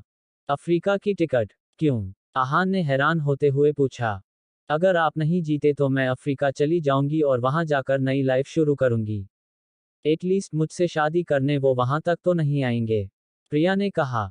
ये सुनकर आहान को हंसी आने लगी। अंकल, आप हंस रहे हैं, आपको अच्छा लगेगा कि एक सुंदर लड़की अफ्रीका अकेले जाए, प्रिया अब मासूम और मायूस होने का दिखावा करने लगी। हा हा हा, इसमें प्रॉब्लम क्या है, जाओ अपनी लाइफ खुल के जियो, आहान से हंसते हुए कहा। हाँ, आप बहुत बुरे हैं, मुझे लगा कि आप मेरी मदद करेंगे पर बिल्कुल अच्छे नहीं है, अब मैं आपको परेशान नहीं करूंगी, प्रिया का दिल बिल्कुल टूट गया। अच्छा अच्छा, अब एक्टिंग करने की कोई जरूरत नहीं है, मैं बस मजाक कर रहा था, मैं तुम्हारी मदद करूंगा, अब तुमने मुझ पर इतना भरोसा दिखाया ही है तो मैं क्लब ऑफ माँ के सारे फाइटर्स को हरा दूंगा, आहान ने हंसते हुए कहा। आप सच बोल रहे हैं ना, कहीं बस ऐसे ही ज्यादा स्मार्ट तो नहीं बन रहे ना, प्रिया को अब थोड़ा डाउट होने लगा था, क्योंकि उसके हिसाब से आहान स्टेज 1 के भी लेवल 1 पर ही था। अब मैं स्टेज 1 के लेवल 2 पर हूं तो उन्हें शायद हरा पाऊं, आहान ने हंसते हुए कहा। आप लेवल 1 पर है, प्रिया ने कहा। अब प्रिया को थोड़ा थोड़ा शक होने लगा था कि क्या वो सच में जीत पाएगा। मार्शल आर्ट में हर लेवल के बाद मुश्किलें बढ़ने लग जाती है। लेवल 1 पर क्या प्रॉब्लम है, क्या लेवल 1 वाला लेवल 2 वाले को नहीं हरा सकता, आहान ने पूछा। अच्छा अच्छा ठीक है, आप किसी को भी हरा सकते हैं, अब ठीक है, प्रिया ने हंसते हुए कहा। पर वो मन ही मन ये ठान चुकी थी कि वो सिर्फ आहान पर भरोसा नहीं करेगी, और अगर किंग कोन क्लब आज हार गया तो वो आज रात को ही मनाली छोड़कर चली जाएगी।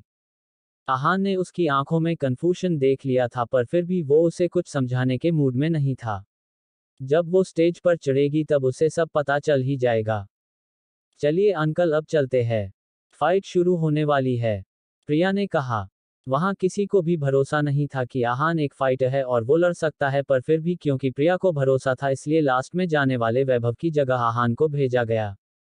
वैभव पहले से ही अंडरकॉन्फिडेंट था और फाइट पोस्टपोन करने की बात कर चुका था। आहान को लास्ट में भेजने का कारण सिर्फ इतना था कि वो पहले की 4 खतरनाक फाइट्स देखकर खुद ही लड़ने से मना कर दे। सबसे पहले स्टेज पर किंग कोन क्लब की तरफ से पारस गया, जो किंग कोन क्लब का सबसे स्ट्रांग स्टूडेंट था। उसे भेजने का कारण ये था कि उसके जीतने के चांसेस सबसे ज्यादा थे और अगर कोई पहला मैच जीत जाए तो उसका कॉन्फिडेंस बढ़ जाता है। पारस, रिंग में आओ, पहला मैच तुम लड़ोगे। सुमित, जो कि मैच कोऑर्डिनेटर था और किंग कोन क्लब का सबसे पुराना मेंबर था, उसने कहा। उन्हें विश्वास था कि अगर क्लब ऑफ मां की तरफ से उनके 2 टॉप के फाइटर नहीं आए तो पारस जरूर जीत जाएगा।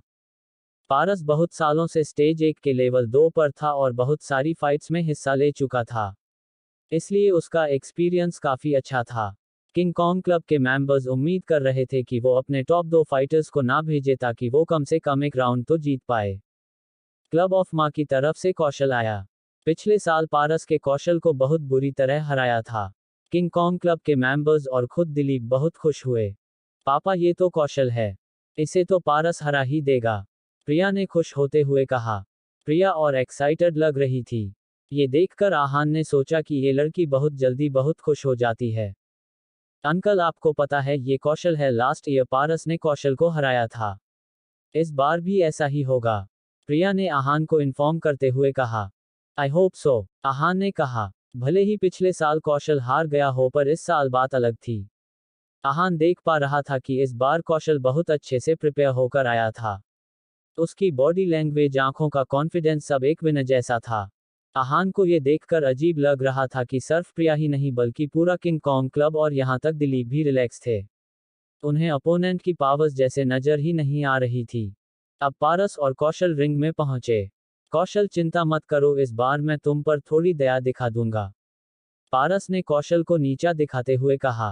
पिछले बार की फाइट में पारस ने कौशल को 2 हड्डियां तोड़ दी थी। अगर जिंदा बचना है तो रहम मत दिखाना, कौशल ने कॉन्फिडेंस से कहा। इससे पहले माहौल और गर्मा गर्मी वाला होता, सुमित ने बेल बजाए और राउंड शुरू होने की चेतावनी दी। जैसे ही राउंड शुरू हुए, पहला हमला कौशल ने किया था। कौशल का पंच पारस को बहुत जोर से पड़ा था। इससे पहले वो खुद को संभालता और कौशल पर हमला कर पाता, कौशल ने एक और वार किया। इस बार कौशल ने इसके गाल पर थप्पड़ मारा था। ये एक ओपन फाइट थी और थप्पड़ अलाउड था, पर फिर भी मार्शल आर्ट में थप्पड़ बेइज्जती माना जाता था। कौशल पारस को नीचा दिखाकर हराना चाहता था। हुआ भी यही। कौशल पारस को उठा उठाकर पटक रहा था। लास्ट में सुमित को फाइट रोकनी पड़ी। बस, सुमित ने कहा। ऐसे ही कौशल ने किंग कॉन्ग क्लब के 3 मेंबर्स को बुरी तरह हरा दिया था। पापा, ये कौशल ड्रग्स करके आया है क्या? कैसे एक एक को पटक रहा है? प्रिया अब परेशान हो चुकी थी। डोंट वरी, अब सुमित फाइट करेगा, दिलीप ने कहा। सुमित फाइट कोऑर्डिनेटर होने के साथ साथ एक बहुत अच्छा फाइटर भी था। वो दिलीप का सबसे भरोसेमंद स्टूडेंट था। अब इस कौशल को सुमित भैया मजा चकाएंगे, प्रिया ने कहा। वो तो वक्त बताएगा, आहान ने कहा। मतलब? प्रिया ने सवाल किया। मतलब ये को मैच देखो, समझ आ जाएगा, आहान ने रिंग की तरफ इशारा करते हुए कहा। आहान बहुत देर से कौशल के मूव्स को ऑब्जर्व कर रहा था। उसके मूव्स बिना मूव्स थे। ऐसे फॉर्म वाले मार्शल आर्टिस्ट को हराना बहुत मुश्किल था। जैसा आहान ने सोचा था वैसा ही हुआ। कौशल ने सुमित को भी हरा दिया था। खत्म खत्म, सब खत्म, अब मुझे भागने की तैयारी कर लेनी चाहिए, प्रिया ने परेशान होते हुए कहा। क्लब ऑफ मां के एक फाइटर ने किंग कॉन्ग क्लब के 4 फाइटर्स को हरा दिया था। इतनी जल्दी भी क्या है? अभी तो मैंने फाइट करना शुरू भी नहीं किया, आहान ने कहा। सुमित भैया उसे नहीं हरा पाए, आप कैसे हराओगे? मुझे टिकट बनाने में देर नहीं करनी चाहिए, प्रिया ने कहा। अब कौन आने वाला है स्टेज पर? कौशल की आंखों में चमक और आवाज में जोश था। कोई है जो मुझसे लड़ेगा? मैं लड़ूंगा तुमसे, पीछे से एक आवाज आई। आवाज आहान की थी। क्लब ऑफ मां के सारे मेंबर्स आहान के बारे में नहीं जानते थे। अंकल, आप सच में जाएंगे? प्रिया ने पूछा। मैं नहीं जाऊंगा, पर कोई है जो अफ्रीका जाने वाला है, आहान ने प्रिया को छेड़ते हुए कहा। अंकल, मैं हारने के लिए तैयार हूँ। आपको फाइट करने की जरूरत नहीं है। प्रिया अब गिल्टी फील कर रही थी। आहान उसकी वजह से आया था। अगर उसे चोट लग जाती तो वो क्या करती? चिंता मत करो, मैं लड़ूंगा। आहान ने कहा। आपके जीतने के चांसेज कितने हैं? प्रिया ने पूछा। हम 100%, आहान ने जवाब दिया। ये सब सुनकर सब हैरान थे। प्रिया भी सोच रही थी कि इस सिचुएशन में भी आहान को मजाक सूझ रहा था। हा हा हा, मास्टर दिलीप आपकी बेटी का दोस्त को कमाल का है। अक्षय ने हंसते हुए कहा। तुम पागल हो क्या? कौशल ने आहान से पूछा। मैं तो बस सच बोल रहा हूँ, इसमें मैं पागल कैसे हुआ? आहान ने सवाल किया। आहान ने मन में सोचा कि वो मार्शल आर्ट एक्सपर्ट है और अलग वो इन स्टेज एक वालों को नहीं हरा पाया तो उसे चुल्लू भर पानी में डूब जाना चाहिए। सच माय फुट, तुम यहाँ तक आए भी कैसे? पता नहीं ये इतनी अकड़ में क्यों है। कौशल का एक पंच इसकी जान भी ले सकता है। वहां जितने भी लोग थे सब आहान को जज करने लगे थे। सब अलग अलग बातों से उसे ताना मार रहे थे। जब सब ये बातें कर रहे थे तभी एक जोर से आवाज आई। बैंग! इस आवाज से पूरे हॉल में सन्नाटा छा गया था। हॉल में शांत था कि पिन गिरने की आवाज भी साफ साफ सुनाई दे सकती थी। कुछ लोग जो जाने के लिए मुड़ चुके थे वो जब फिर से रिंग की तरफ मुड़े तो वो दोनों हैरान रह गए। स्टेज पर आहान अकेला था और कौशल कहीं नजर नहीं आ रहा था। कौशल पर सबको भरोसा था पर अब वो स्टेज पर ही नहीं था। आहान एक कॉन्फिडेंट फाइटर की तरह वहां रिंग में अकेले खड़ा था। कौशल कहीं भी नजर नहीं आ रहा था क्योंकि आहान के पंच की वजह से वो रिंग के 10 मीटर बाहर जाकर गिरा हुआ था। सब शॉक्ड थे। कौशल सबसे ज्यादा मेहनती और ट्रांसफॉर्म फाइटर था, फिर कोई उसे कैसे हरा सकता था? सीनियर मास्टर, ये कौन है? किसी ने सुमित से पूछा। सुमित ने अपनी गर्दन हिलाते हुए कहा, मुझे भी नहीं पता पर ऐसा लग रहा है जैसे आज कोई चमत्कार हो सकता है। आपका मतलब है कि? उसी लड़के ने फिर से पूछा। मास्टर दिलीप, ये कौन है? इसका बैकग्राउंड क्या है? अक्षय ने दिलीप से पूछा। मास्टर अक्षय, अगर मैं आपसे कहूं कि मुझे इसका नाम भी नहीं पता तो क्या आप मेरा विश्वास करोगे? दिलीप ने पूछा। तुम्हें इसका नाम भी नहीं पता? अक्षय ने हैरानी में पूछा। देखकर तो लग रहा था कि प्रिया उसे बहुत अच्छे से जानती थी। पर अक्षय, वो आदमी आपको जानता है? दिलीप ने कहा। आपके कहने का मतलब क्या है दिलीप? अक्षय ने पूछा। दिलीप ने अक्षय को सारी बात बताई और अक्षय सोचने लगा कि क्या उसने आहान को कभी कहीं देखा था पर उसे याद नहीं आ रहा था। आहान की ताकत कमाल की थी। उसका बॉडी पोस्चर देखकर पता चल रहा था कि उसने अपनी पूरी ताकत नहीं लगाई थी पर फिर भी कौशल रिंग से भी दूर जाकर गिरा। सबकी आंखें हैरानी में खुली हुई थी। इस वक्त जो सबसे ज्यादा खुश थी वो थी प्रिया। प्रिया तब तक आहान की ताकत को नहीं जानती थी पर जब उसने देखा कि कैसे एक ही पंच से कौशल की ये हालत हो गई तब उसे विश्वास हो गया कि वो जीत सकते हैं। जब आहान ने कहा था कि उसके जीतने के चांसेस 100% है तब किसी ने भी विश्वास नहीं किया था पर अब सब जो स्टेज के नीचे खड़े थे वो एक दूसरे को देख रहे थे। क्लब ऑफ माँ के सब फाइटर की आंखों में डर और चिंता थी और किंग कोन क्लब के फाइटर हैरान थे। जब कोई कुछ नहीं बोल रहा था और हॉल में बिल्कुल सन्नाटा था तब आहान ने कहा, क्यों ना तुम चारों मुझसे एक साथ फाइट करो। सब लोगों में एक बार फिर हलचल मच गई थी। आहान सबसे एक साथ लड़ना चाहता था। भले ही उसने कौशल को हरा दिया था पर फिर बाकी 4 लोग बहुत स्ट्रांग थे। उन्हें अकेले हराना नामुमकिन था। उनमें से एक फाइटर तो स्टेज 1 के लेवल 2 पर था। ऐसे में आहान सबसे एक साथ लड़ा तो वो बुरी तरह हार जाएगा। आहान की ये बात सुनकर क्लब ऑफ माँ के लोगों का मुंह बन गया। वो भी मार्शल आर्ट में जाने माने फाइटर थे और ये आहान उन्हें कुछ समझ ही नहीं रहा था। जब आहान ने देखा कि अभी नहीं कोई कुछ नहीं बोल रहा है तब उसने कहा, अरे मैं तुम सबसे साथ इसलिए लड़ना चाहता हूं क्योंकि मैं जल्दी में हूं। जल्दी में? आहान की इस बात का साफ साफ मतलब ये था कि वो उन चारों को हारने में ज्यादा वक्त नहीं लेगा। इस बात से क्लब ऑफ माँ के लोगों को और ज्यादा गुस्सा आया। क्या तुम सच में हम चारों से एक साथ लड़ना चाहते हो? एक फाइटर ने अपना गुस्सा पीते हुए पूछा। आहान की बात पर सबको गुस्सा जरूर आया था पर आहान का कॉन्फिडेंस देखकर सब डाउट में भी थे। तुम्हें ऐसा क्यों लग रहा है कि मैं मजाक कर रहा हूं? आहान ने पूछा। आहान सच में उनको हारने की जल्दी में था क्योंकि उसे अक्षय से फाइट करनी थी। ठीक है, अगर तुम मजाक नहीं कर रहे हो तो फिर बाद में पछताना मत। हम चारों में से कोई भी तुम पर रहम नहीं करेगा। एक फाइटर ने कहा। उनकी नज़र में आहान मार्शल आर्ट के स्टार्टिंग में था, फिर भी इतना एटीट्यूड दिखा रहा था। वो चारों मार्शल आर्ट के लेवल 1 और लेवल 2 पर थे। उनके हिसाब से आहान उनके सामने नहीं टिक सकता था। आ जाओ फिर, आहान ने मुस्कुराते हुए कहा। ये चारों आहान को धमका रहे थे और उसे मारना चाहते थे। अंकल, सबकी ये बातें सुनकर प्रिया घबरा रही थी। आहान फाइट करने प्रिया की वजह से गया था। आहान भले ही बहुत ताकतवर हो, पर बाकी चारों भी बहुत स्ट्रांग थे। सबको और प्रिया को यही लग रहा था कि आहान को ऐसा नहीं करना चाहिए था। मैं जानता हूं मैं क्या कर रहा हूं, आहान ने प्रिया की तरफ मुस्कुराते हुए कहा। क्लब ऑफ माँ के चारों फाइटर्स रिंग में आए और उन्होंने अपने आप को इंट्रोड्यूस किया। फिर आहान ने अपने आप को इंट्रोड्यूस किया। किंग कोन क्लब आहान रायज़ादा। क्योंकि आहान किंग कोन क्लब की तरफ से लड़ रहा था, उसे उनका नाम लेना पड़ा। स्टेज के नीचे सबके एक्सप्रेशंस बहुत अलग से थे। किसी ने भी आहान रायज़ादा नाम नहीं सुना था। दिलीप और प्रिया ने उसका नाम फिर से धीरे से लिया, जैसे कि वो इस नाम को कभी भूलना नहीं चाहते हो। अक्षय भी सोच रहा था कि उसने ये नाम पहले कभी नहीं सुना था। वो ऐसे किसी को नहीं जानता था जो मार्शल आर्ट में 4 लोगों से भिड़ सके। पर अब अगर आहान सबसे लड़ना चाहता था तो इसका कोई कुछ नहीं कर सकता है। फाइट शुरू हुई। अक्षय ने अपने स्टूडेंट्स को एक साथ अटैक करने के बहुत सारे पैंतरे सिखाए हुए थे। उन चारों में पूरा कॉन्फिडेंस था कि वो आहान को आराम से हरा देंगे। उन्होंने शुरू से ही आहान को चारों तरफ से घेरा हुआ था। एक पंच हवा को चीरते हुए आहान के नाक के पास आया और आहान ने खुद को अच्छे से डिफेंड किया। इतना ही नहीं, इससे पहले कोई कुछ और कर पाता।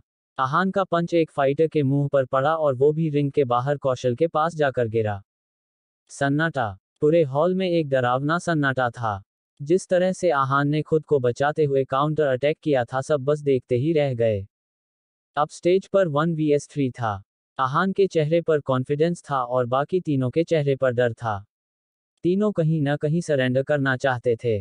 जैसे ही एक ने बोलना चाहा, वो अपनी बात पूरी कर पाता, उससे पहले ही आहान ने उसके पेट पर लात मारी और अपने पैरों से अटकाकर उसे बुरी तरह से नीचे गिरा दिया। फिर आहान ने उसे उठाया और उसे भी कौशल के पास फेंक दिया। आहान के ये एक क्षण पलक झपकते ही पूरे हो गए। कुछ ही मिनट में आहान ने क्लब ऑफ माँ के 2 सबसे ताकतवर फाइटर्स को चित कर दिया था।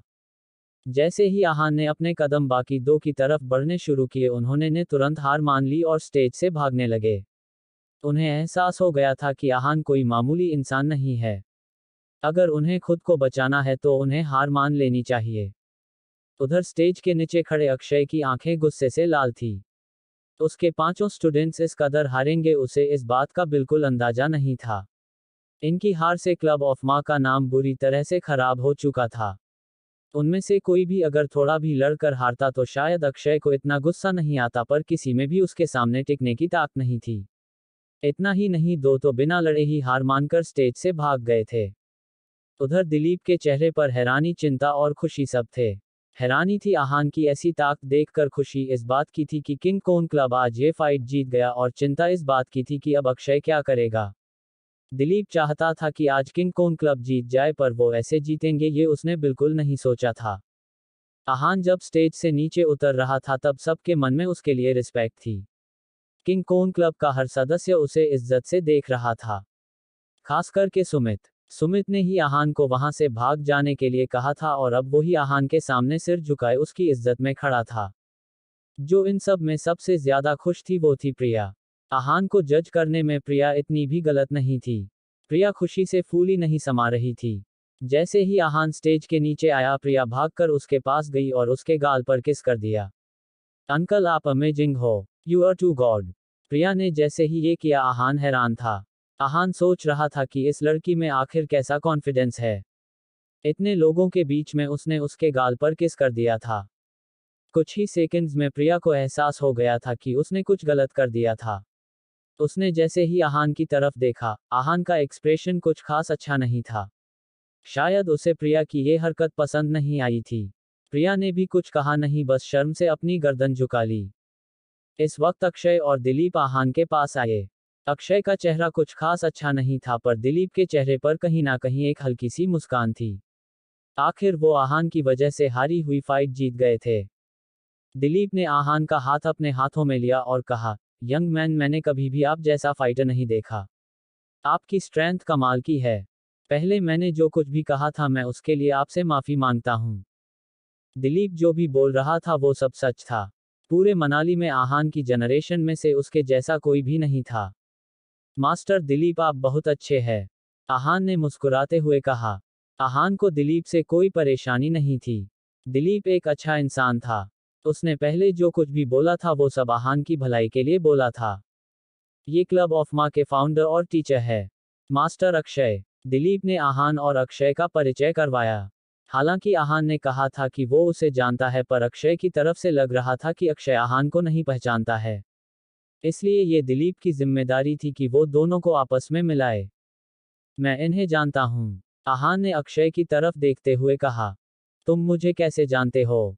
अक्षय ने आहान से पूछा। जिस तरह आहान ने अक्षय को देखा था अक्षय थोड़ा घबरा गया था। मार्शल आर्ट सीखते हुए उसे ऐसे घबराहट पहली बार हुई थी। आहान को देखकर फिर अक्षय ने मन में सोचा, शायद मैं ज्यादा सोच रहा हूँ।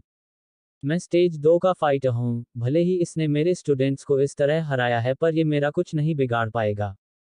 कैसी बातें कर रहे हैं मास्टर अक्षय, आप मुझे नहीं पहचान रहे? आहान ने अक्षय से पूछा। इस बात से एक बार फिर अक्षय का दिल घबराने लगा और सारा कॉन्फिडेंस दूर होने लगा। आहान में कुछ तो ऐसा था जिसकी वजह से आसपास का पूरा माहौल बदल जाता था। ये शायद बहुत अजीब बात है पर माफ कीजिएगा मैंने आपको नहीं पहचाना, पर अगर आप मुझे जानते हैं और मैंने आपके साथ कुछ गलत किया है तो मुझे बताइए। जितना कि मुझे याद है मेरी वजह से कभी किसी चींटी को भी तकलीफ नहीं हुई है। तो फिर मैंने आपके साथ ऐसा क्या किया है जिसकी वजह से आप मुझे लड़ना चाहते हैं? अक्षय ने कहा। जैसे ही अक्षय ने ये बात खत्म की आहान सार्कास्टिकली हंसने लगा। हो, कभी कुछ गलत नहीं किया है आपने। आप कहना क्या चाहते हैं? अक्षय को आहान की बात समझ नहीं आई। अच्छा तो अब आपको मेरी बात समझ नहीं आ रही। मैं कुछ नाम लेता हूं, आप याद कीजिए ये सब कौन है। इतना कहकर आहान ने कुछ नाम लिए। जिस तरह से आहान उनके नाम ले रहा था सब समझ गए थे कि वो उसकी जिंदगी का खास हिस्सा रहे होंगे, पर अभी भी अक्षय के चेहरे पर कंफ्यूजन था। उसने ये नाम पहले कभी नहीं। यंग मैन, मैं इनमें से किसी को भी नहीं जानता। अक्षय के हाव भाव से लग रहा था कि वो बिल्कुल सच बोल रहा था। उसने ये नाम पहले कभी नहीं सुने थे। नहीं जानते तुम इन सबको? आहान ने फिर से पूछा। आहान ने जितने भी नाम लिए थे वो सब मामूली लोग थे। सब अपनी और अपने परिवार की जरूरतों को पूरी करने के लिए मेहनत कर रहे थे। 3 साल पहले जब आहान पर हमला हुआ था तब इन्हीं लोगों ने उसके लिए अक्षय और उसके साथियों से फाइट किया था। अक्षय और उसके साथी मार्शल आर्ट ट्रेंड थे पर फिर भी उनमें से कोई भी पीछे नहीं हटा था। अपनी जान पर खेलकर इन लोगों ने आहान को बचाया था और वहां से दूर लेकर आए थे।